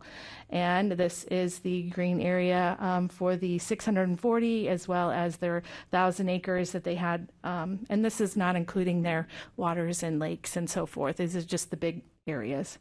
And these are their areas that will be required for the ITIG. And then that area is what is the 1,600 that they're proposing to dedicate to the deed over to the county. This is where the current locations of our civic parcels are, and the areas in blue on the right are where their proposed locations. Some did not change, and some were relocated. This particular plan, again, is showing where the residential is. So the residential did change, as Kevin had mentioned. What was part of the 1,600 acres, 600 of them have gone from residential to, that's actually 800. Of the 1,600, 1,000 was originally in the plan, and they've added another 600, and then the 240 plus to offset the requirements for open space and requirements of the plan there. These are the proposed locations of the commercial nodes. The commercial did go down in size due to the reduction in the number of units that they have proposed. And the last request as part of this application are the waivers. We have limitations on plan unit developments, on how many cul-de-sacs they have, but they do have an allowance to increase that through the type 2 waiver procedure. So they are asking to have 63% of their streets end in cul-de-sacs. So at the end of item number 5, we haven't had any contact from the public, and staff is recommending approval, again, based on the transmittal and assumption that the board approves. Item 6 is HIDER AGR, and this specifically on the screen has to do with the deletion of land area. Again, this preserved parcel on the west side of Lyons Road has the AGR future land use and AGR PUD. The overall acreage is 1813, and they're deleting almost 24 acres. The 24 acres is ultimately the bottom portion of that rectangular box that will be deleted in order to be added into the West Hyder. The northern portion of this development is the preserve area that will remain in Hyder AGR. The request for this particular application has to do with the deletion of land area and the release of the conservation easement on those 24 acres. And this is the just a graphic of the zoning and where it is. They're modifying the master plan. The deleted land area will be made a part of the Hyder West. Now, part of the discussion that Kevin had mentioned were specifically related to text and plan changes. So the currently on the west side of the existing preserve, there was an excavation. That excavation was done in the early 80s as it related to Sunshine Meadows. And so that's on the unhighlighted portion. The applicant wants to dedicate 25 acres, the area in red, to the county. It is not a required dedication. It's something that they want to dedicate to us. And it is encumbered by easements that you can see on the north part. And the discussion with Parks and Rec has to do with our ability to maintain and develop that particular parcel and the size that they're proposing to deed over to us. And staff has analyzed it. If we need to have that park, it needs to be larger in size, and that's why we're proposing the 50 acres. And our staff PREM has included conditions of approval as it relates to the size, the timing, the development of them, again, as we plan our fiscal requirements. Again, staff has had no contact from the public. We do recommend approval of that particular application. And then I'm going to move fairly quickly. Lyons West, they're deleting land area. This is a built-out development. This area highlighted is specifically related to their preserves, that they're deleting 370 acres of preserves. There's no changes to the development area or the number of residential units. So in order to delete the land area, we have to have a release of the conservation easement, which is the second portion of this request. Again, this is the area that's going to be making up the last application, number 12. Again, no contact from the public, and staff has our recommendation. This is in Canyon Isles, number 8, deletion of land area. And this, I think, has an error in it, but 370 acres, is that right? I don't think that's right. Deletion, yeah, it's not right. Anyway, we're 23 acres, so we're deleting land area.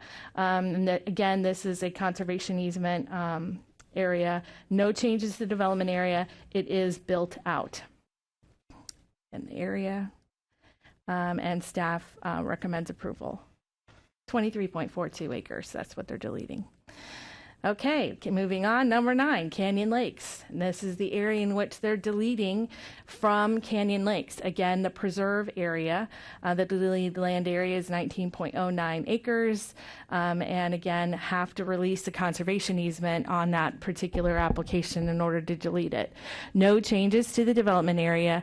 The area is built out with the number of residents, so the number of residents remain the same. And the aerial, and no contact, and our recommendation. Moving right along, number 10, Canyon Springs. This is the area proposed for deletion, 25.76 acres.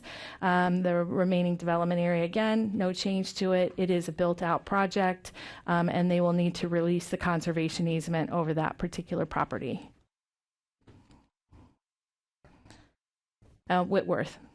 So Whitworth is on the east side of State Road 7, AGR PUD.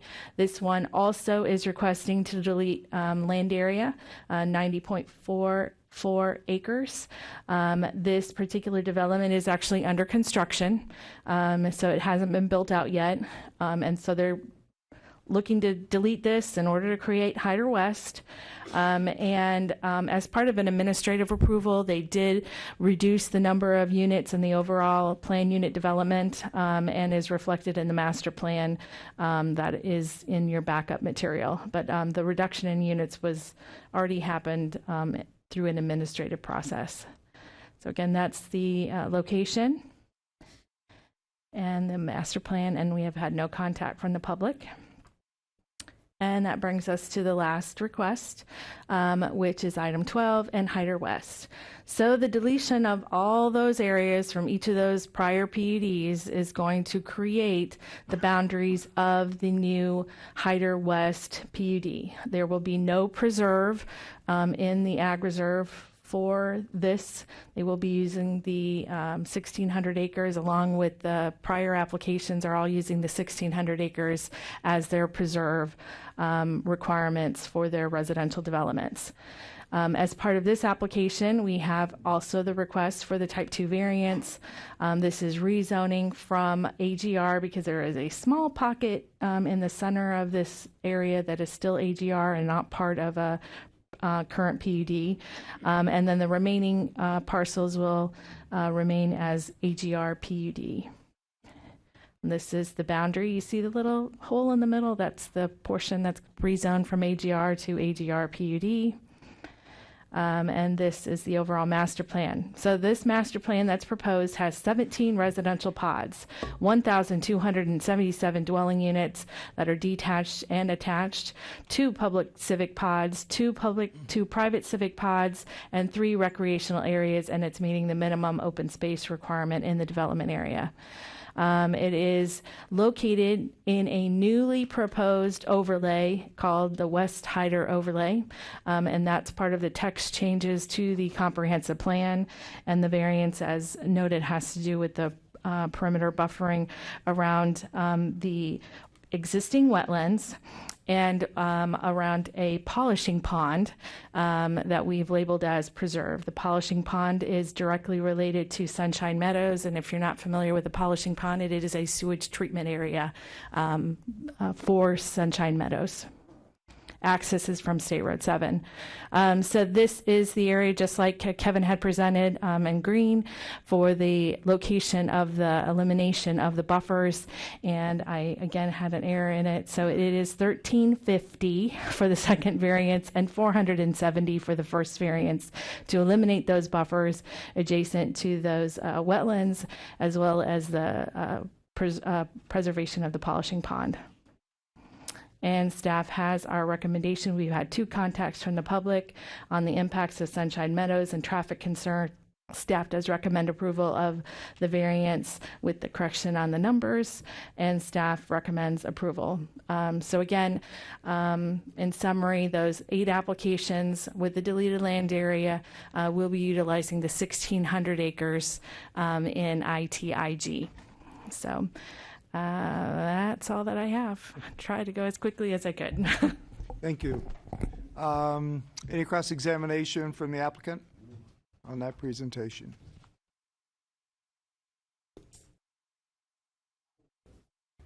No. Good way to save your voice. Mr. Chair, Yeah. it would be appropriate to also give him an opportunity after public comment as well. Okay. Any questions from the board of staff? Questions for the commission? Go ahead. So first, I assume that this has gone through traffic, so I was concerned about the development of the townhomes and the homes and the increased residential. So I'm assuming traffic has looked at this, and I just wondered if I hadn't heard anything really about that, and also any roadway improvements that might be part of this application. For the Indian Trail Groves project, they are decreasing the traffic about 1/3. So the project was approved and it met the standards previously, so it will continue to meet standards now with the reduced amount of traffic. And for the Hyder West property, they are increasing traffic, but they are still meeting the standards. There will be one failure of a link on State Route 7 south of Atlantic, but that's an existing failure. So, and that's how they meet the standards. Okay, all right. And there will be, at the entrances, there will be all required turn lanes, right turn lanes, left turn lanes, and also there will be a new signal at the Winner Circle, and there is an existing signal at Cabernet Drive. They will create just the west leg of that intersection as their entrance to the Hyder West property for the 1,000 unit adult restricted homes. Okay, thank you. And just one more question. I saw that there were some commercial pods. Does that meet the requirements for the development with the commercial that they're proposing? Yes, the commercial pods, as part of the changes to the comprehensive plan, they've reduced the amount, and it still meets the proposed changes that they have. Okay, thank you. Any other questions from the commission? Just one clarification on the waiver for the cul-de-sacs limitation. I assume the fire department's taken a look and they've given their okay to that. Yes, the fire department's part of our review. Yeah, okay. All right, thank you. At this time, I'll open this up to public comment. We have some cards. We have several cards, and so the first card does not wish to speak, but just to put into record, it's Neil. It looks like it might be Picard. How are we going to preserve the integrity of the community regarding traffic and shall provide affordable housing? There's another card that I couldn't decipher because they're both checked and circled whether they wish to speak or not, but it's, Jose Shapiro. Did you wish to speak? Okay, so come on up, and I'll call Ellie Norelli. Also, so go to each podium. You have 3 minutes to speak. Either one is fine. And if Ellie would also come to the other podium, you can start. And just everyone just needs to state their name and their address before beginning. Ellie already left. My name is Yosef Shapiro. Address is 9729 Rennes Lane in Delray Beach. I live in the Ag Reserve, and as a resident in the Ag Reserve, I think this project that benefits us tremendously, especially obviously as someone who's Jewish and a religious Jew wants to pray in synagogue. I want to be able to walk and to go, or even those to have something local, and it's very, very beneficial to us. I would want to make a quick point that you mentioned in the beginning of the prayer this morning, that to have an open mind about, what's best long term for the residents of the county. And there are many residents that live in the county that will benefit long-term from this project, whether it's the water project, the net increase on what's going to actually be deeded to the county, or it's having the public and private civic uses. So I want to thank you all for your time, and it's very important to many of us. Thank you. And I don't see Ellie. I don't know if Ellie's still here or wanted to speak. So I'll move on to the next one. I have Josh Brody would like to speak, and John Coons. If either one of you are here, please come to either podium.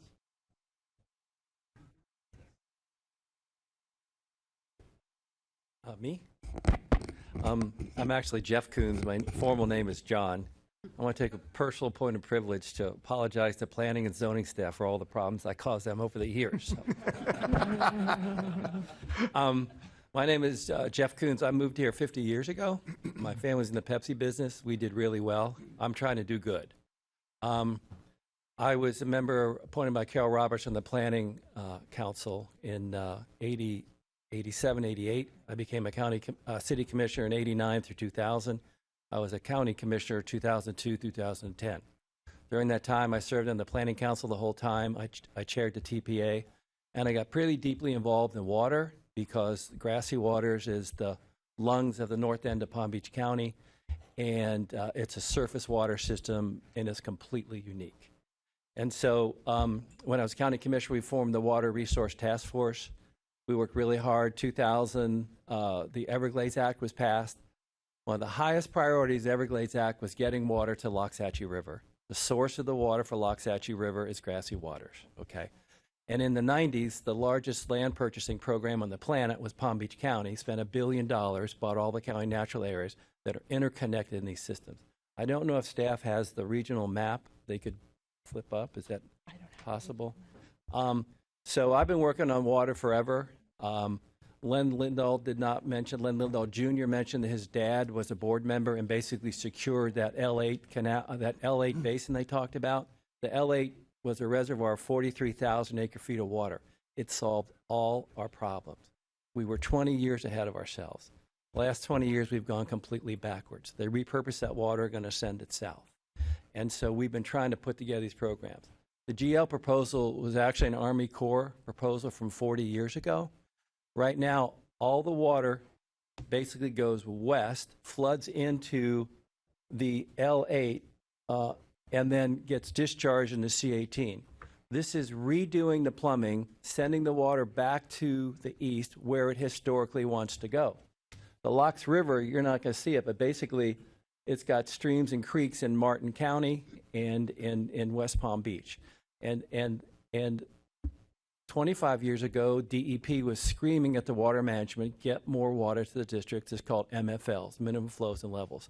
There's another level called restorative levels, back the salt water out. The north end of the county is unique in the sense that it's not a good water basin. Jupiter water, Seacoast water use reverse osmosis. So we get water into Grassy, it flows north and it recharges everything and keeps the salt water out with saltwater intrusion and climate change. So what's very interesting is this whole Army Corps process, the Lake Okeechobee, the LOSUM schedule. County recommended years that we take a look at the water table, the LOSUM schedule, we get water coming in and take a look at this. We've not been successful with the Army Corps and the district to get the water we need from the lake, even the quantity of water, much less the water quality, which is the real big issue we're taking a look at. We've heard about the algae in the lake. Last year, West Palm Beach, the lakes downtown West Palm Beach had algae because the water management mismanaged the water. So anything we can do to capture good water, anything we can do to treat it is quite significant for the environmental lands that the Palm Beach County owns. And that's the big deal. One of the big deals that you got to think about is Indian Trails is located, Lake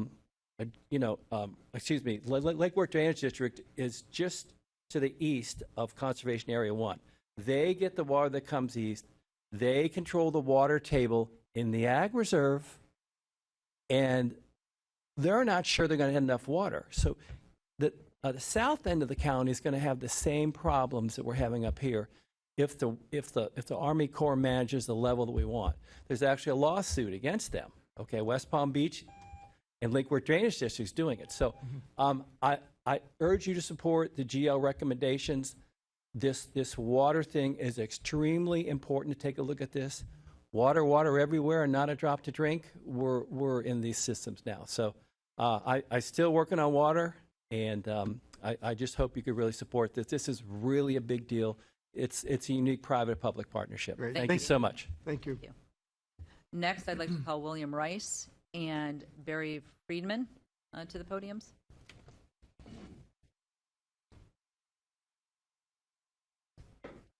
And both are open. Yeah, thank you.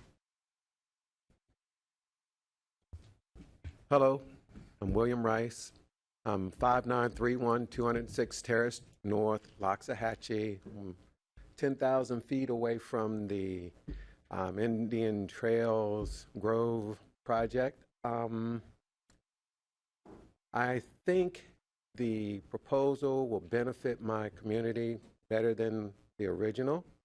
My only concern is that 200 to 208 is not maintained by Indian Trails or the county.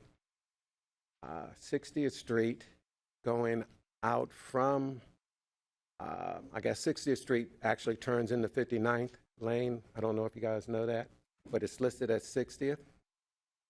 That's maintained by Indian Trails, and it's unpaved. Occasionally, it is impassable. So there's a traffic issue. It's not going to be, there is. From 200 west to the L8 is almost impassable at this moment. So yes, I think that proposal will benefit us, but we have a problem. It can only be exacerbated if it goes further either way. So I just want to bring attention to the state of the conditions of that road. It's got, something has to happen. There's a number of homes back there, 30 to 50 homes. And long story short, at this point right now, west of 200, I don't think special services, emergency services can get through. Thank you. Thank you.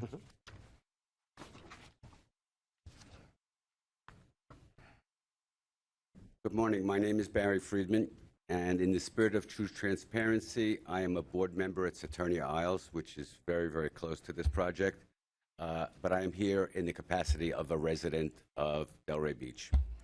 I strongly support this Hyder West project for a number of reasons. First of all, there's no parks in the vicinity. I have 11-year-old twin daughters, and we get in the car and drive, down to Yan Yamada Road, the park there by the big water park. So having this land to have a park would be very beneficial. Not just for Saturnia Isles, of course, but to the whole corridor, which is obviously very populated at the moment. The nearest fire rescue station is 3 miles away.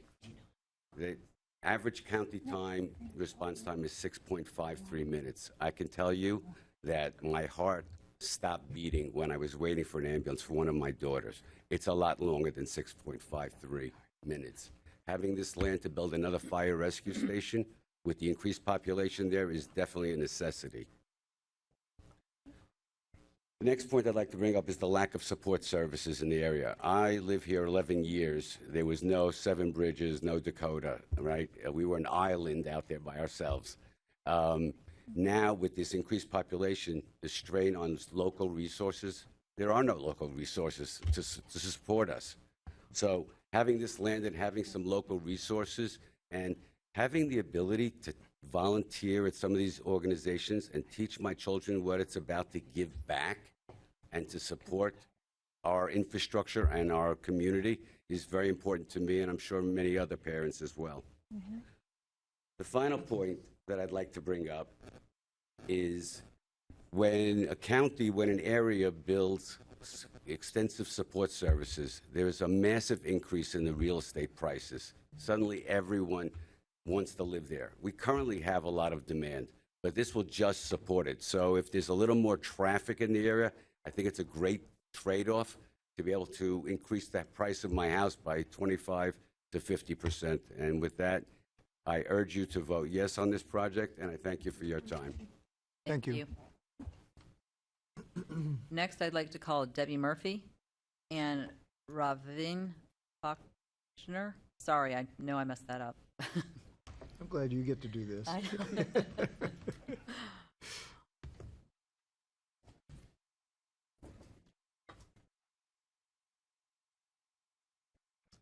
Good morning, Chair, Commissioners. My name is Debbie Murphy. I'm Second Vice President of COBRA. Last spring, COBRA met with the representatives from GL Homes and reviewed their updated presentation concerning the water project and benefits to Palm Beach County and surrounding municipalities. We must admit that the water project provides certain areas of Palm Beach County with a public benefit. However, we believe that this potential benefit comes at a great cost to other areas of the county. COBRA views itself as a trusted partner with the county, and we have reviewed the land swap through that lens. The key to evaluating this proposal is to weigh the proposed public benefit against the terrible precedent that results from the land swap. The decision to allow a developer the right to swap the preserve requirement for projects in the Ag Reserve by using preserved land outside the Ag Reserve is unprecedented. If allowed, the floodgates are open for other developers to come forward with similar proposals.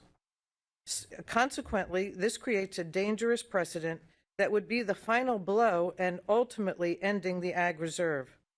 Furthermore, conservation easements and preserves throughout the county undoubtedly will be called into question as future applicants will seek to lift easements on other preserved lands, and trust and reliance on county land planning is lost forever. The Ag Reserve is designed to have the preserved land, which enriches the area with farming, green space, open space, protects wildlife, the Everglades, helps minimize flooding during the rainy season. GL Homes has dangled carrots to neighborhoods, religious groups, and the county government with the possibility of a water facility of the scope that is usually run by the United States Army Corps of Engineers or South Florida Water Management. We are uncertain that the county has the expertise, personnel, or funds to operate and maintain this water project. Based on the GL proposal, we believe that the taxpayers will ultimately pay a significant price for the water project. The reality is they stand to make significantly more by sending the preserved land in the Ag Reserve to an area of the county that is not ripe for development. We believe that the water project does not represent a public benefit that warrants such a bad precedent. Respectfully, COBRA believes these concerns, among many others, including the additional burden of the infrastructure, are enough to deny the land swap. COBRA believes in smart development. We just don't believe this is it. Thank you for your consideration. Thank you. Hello, Ravi Foxhurst, Attorney Isles. I live literally across the street from the proposed site. I just moved here about Can you step a little closer to the mic? I just moved to Attorney Isles about 2 years ago, and you guys did a phenomenal job with Palm Beach County, I have to say. I wish I would have moved here a long time ago with my family. My sister-in-law is a religious Jew from New York who's looking to move down here, but she cannot afford it. So the proposal of affordable housing for GL Homes next to a synagogue is a win-win situation on her behalf. The water treatment is a win-win situation for all of us. As you could see, or at least I could see in the last 2 years, how the geography changed throughout Palm Beach County. Parks, there is no park close by. I got to take my kids to about 15-minute ride to go on a swing set, which is, not heard of for little kids. If they want to go on a swing set, they want to go now, not in 15 minutes. So the proposed that GL Home is proposing, I think it's beneficial for all of us, especially for what's going to happen in the future for all children. Thank you. Thank you. Thank you. And last, I'd like to call Representative Rick Roth.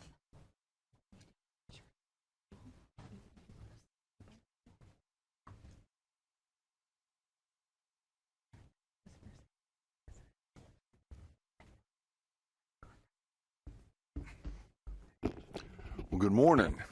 Morning. It's my privilege to speak to you this morning. I see some familiar faces in the room. Ms. Whitney, I've been talking to Patrick Rudder in the back row, Lisa Amara, people that I've gotten to know over the last year. My name is Representative Rick Roth, but I'm talking to you today not as a state representative. I'm talking to you as a farmer. My company is Roth Farms in Belle Glade, Florida. My father moved to Belle Glade in 1948. I've been saying for 25 years, Palm Beach County is the agricultural gold star of the United States of America. I'm speaking to you today as a farmer, and I've talked to many farmers in the Ag Reserve area, and I've talked to a lot of residents, and I'm here today to tell you that I think we're moving in the wrong direction. I'm always working behind the scenes. I've been working for over a year with Patrick Rudder and others in code enforcement, dealing with some very serious issues having to do with nursery and landscape industry.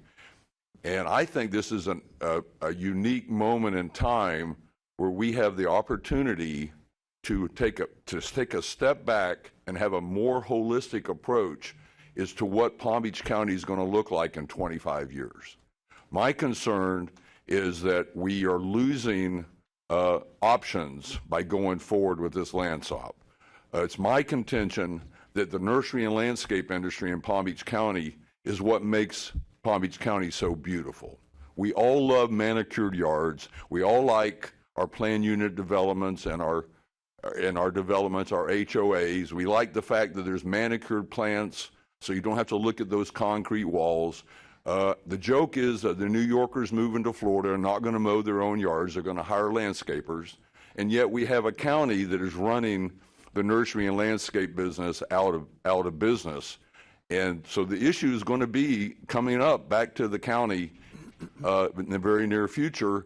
Where are these landscapers, where are these nursery growers going to continue to operate in order to maintain Palm Beach County to be Palm Beach County?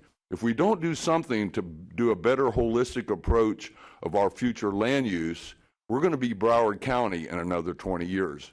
And I don't think the citizens of Palm Beach County want that. We passed a referendum in 1999, a $150 million bond issue, and we all know what's going on. Because the bond issue has been paid off, we now can make other plans.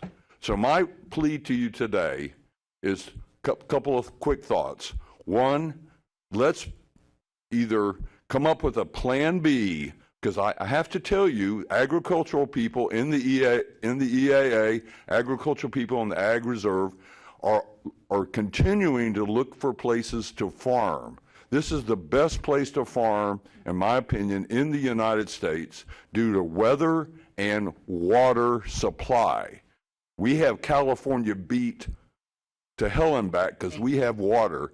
If I could just finish by saying this, I'm going to be making a plea to the commission to postpone, to come up with a plan B, or to go to a referendum and let the citizens of Palm Beach County decide whether they want to do this swap, because they did a bond issue 20 years ago and they're going to be upset. Thank you. Thank you. Thank you. Is that the last one? Yes. Okay. Okay, I've got a question from, that came up from one of the speakers. Is there any road improvements on Indian Town or Indian Trails that, on the roadway improvements? Sure. To correct the motions, right? Good morning, Scott Cantor with the Land Development Division, and Commissioner Pavlik had asked that question earlier, and I think our response was more towards the Hyder West development, but since even when the Flu Amendment for ITG originally got approved back in 2016, there were various roadway improvement conditions associated with that development, and it's transferred on over to the zoning and now with this DOA. So 60th itself will have to be improved to it'll be non-planned collector standards, so two 12-foot lanes from the westernmost connection, which right now, if the 200-acre ATV park goes through, it's going to be to that ATV park all the way to Seminole Pratt Whitney Road. And then, there are additional through the prop share agreement and where the 2 lanes will have to go to 4 lanes and so on and so on. And there's also a requirement to improve 190th as well. These are old conditions that have been carried forward through the process. So they've always been, for them to actually develop this property, there will have to be roadway improvements done. All right, thank Mr. you. Chair, Mhm. I have a quick question for staff. Go ahead. This is, I guess, to be directed to Lisa. So we are on the matters agenda items 5 through 12 are dealing with our capacity in an advisory scenario related to the subdivision. We're not voting or taking any stance or opinion on any land swap. Isn't that true? Essentially, that swap decision is by the Board of County Commissioners. There is one variance in that Whitworth that will be approved or denied today on Hyder West. Hyder West. Yes. There's a variance in there that will be approved today, but that's a nominal. That's not a big ticket item for today's agenda. The big ticket item is the board decision, and what the zoning commission is here for is to say, if the Board of County Commissioners approves the associated amendments that Kevin Fisher and Kevin Rattery explained, then are these zoning applications consistent with that? So, And staff recommends approval of all those. yes, we recommend approval, and if there's changes by the board and the agenda item before the zoning applications, we'll accommodate our conditions to match the board recommendation. I just wanted to get that out on the record because there's been some sort of misstatements made in the press about how somehow we're ruling on the land swap, which is in fact not the case. We're just ruling on the zoning applications, which have obviously been approved and reviewed by staff, and that's permissible to do. So just want to put that on the record. Great, thank you. Mr. Rattery, did you have a comment? Yeah, just a couple quick comments just to close this out. I agree with Mr. Cantor, Mr. Rice that spoke regarding the roadway situation out there. We are required under the Indian Trails Development Order to improve 60th from Seminole Pratt, and in this case all the way out to the park property, the 200 acres, which would be by we would go past Santa Rosa Groves and other places, so that roadway condition will now be built to non-collector standards, much better than the existing shell rock that's out there. Just a reminder to the board, because there's a lot of discussion about the land dedications versus the improvements. Sunset Palms Elementary School, Canyons Middle School, the new library built at the Canyons Park, the Canyon District Park itself, the new fire station at Valencia Sound, Eagles Landing, and Sunrise Park Elementary. I think I got those right. Sunrise Park Elementary in the West Boca area are all on land that was dedicated by GL Homes. We didn't take impact fee credits for those dedications. We have shown over the course of our decades of business in Palm Beach County that we do everything we possibly can to try to work with communities and address issues that are out there. We certainly understand the policy decision that the board has to make is a big policy decision. This is a, as I said when I started, this is pretty meaty. This is thinking outside the box. This is doing things that will set Palm Beach County up for long-term regional benefits, not just localized.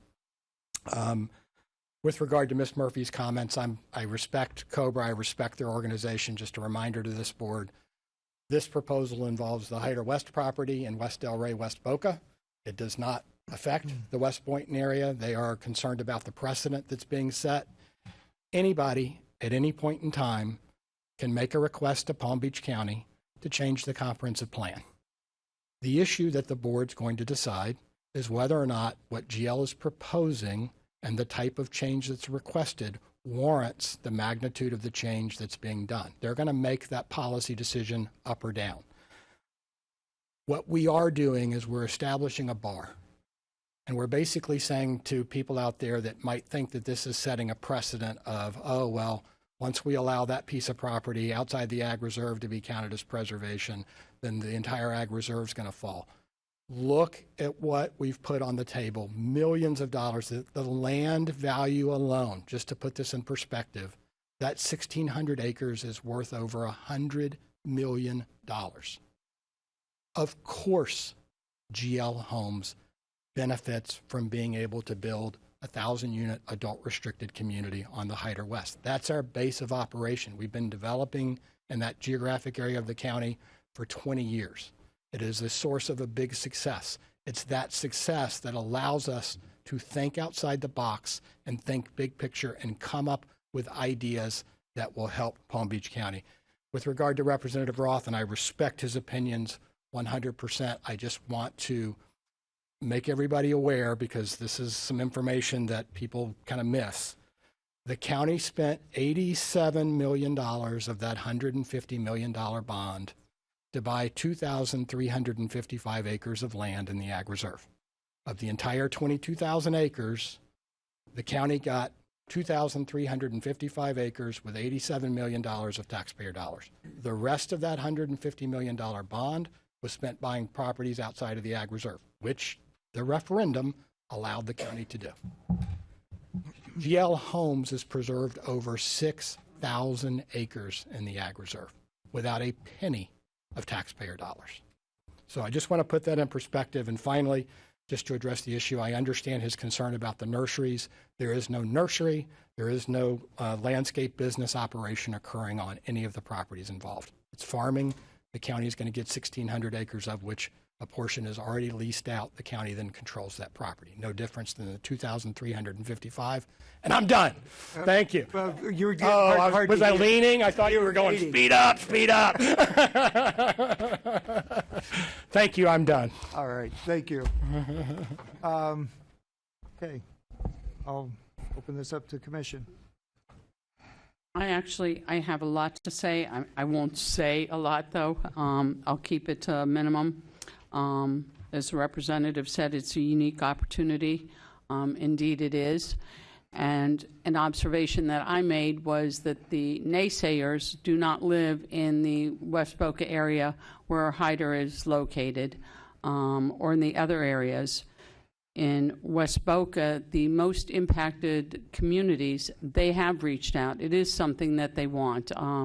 They are looking forward to the affordable housing. They are looking forward to the senior community and the JARC and the services that will be provided in West Boca, and the drainage issue that we're hopeful will be resolved. Regarding fire stations, I think the West Boca Community Council, we've met with the county administrator, we've met with the fire chief. We need the fire stations. We've asked for our fire stations that are 50-plus years old to be renovated, has not. Regarding road improvements, we know that other developers, they have built and they've put in money for the road improvements, and we know that it doesn't necessarily mean that the road's going to be improved at that development, even though they put the money towards that. Workforce housing, we need that. We have teachers that drive from Jupiter because they can't afford to live in West Boca or closer to West Boca. So, and also the naysayers, interesting to me, they live in GL communities that are in the Ag Reserve that they supported. They supported GL Homes when they were building other communities because they wanted the library, they wanted a school, they wanted a civic center. So West Boca, certainly the most impacted communities do look forward to this. The naysayers, again, I say don't live in those communities. I travel this area a lot, daily actually, and I would support it 100%. Thank you. Anyone else? Ditto. Oh, yeah, Commission's pretty quiet Ditto. here today. Commissioner Kelly has to leave, so. Yeah, I just wanted to add to that commentary. You know, and even though we're not specifically addressing land swaps and whatnot, I'm very cognizant having, they say those who do not study history are doomed to relive it. And the one thing that I would never want Palm Beach County to relive or to see is the situations that have occurred in other states, such as California, where there is no water, there's rationing in Arizona, things of that nature. So obviously, in order to build a water plant, GL has to have some sort of income derived from these types of development.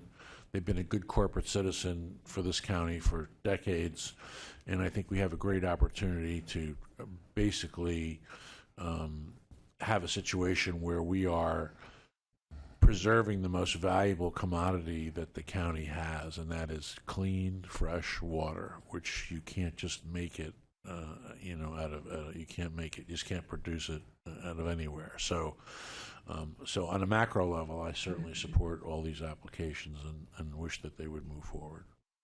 All right, thank you. I do want to thank staff. Going through this application was really, it was quite an effort. I could tell staff went through, and the applicant to putting this together was substantial, and I want to thank you for putting that together and making it coherent, especially today. Going through it before this meeting, it was like, this is really complicated. And the presentation today from was very helpful for both parties, so I appreciate that. And so with that, we need several different motions, Scott? Yes, before we get there, I think staff has a clarification on item number 5 with regard to the waiver in the staff report and the motion. Yes. So item number 5, A is the development order amendment, and the motion is saying 5B, but it should say 5A. And the second one actually is labeled C, and it should be B, and that is a type 2 waiver. And the staff's recommendation, or the title, should be to allow more than 40% of the local streets to terminate in a cul-de-sac or dead end on the remaining acres. And then the motion would be to approve 5B. So that's the clarification. Everybody get that? Mm-hmm. Mr. Chair, I'd like to make on item number 5, I'd like to make a recommendation of approval on item 5A. Got a motion by Commissioner Kern, seconded by Commissioner Scarborough. All those in favor say aye. Aye. Opposed? Okay. Mr. Chair, I'd like to make a motion to recommend approval on item 5B. Got a motion by Commissioner Kern, seconded by Commissioner Scarborough. All those in favor say aye. Aye. Opposed? Okay. You're on a roll.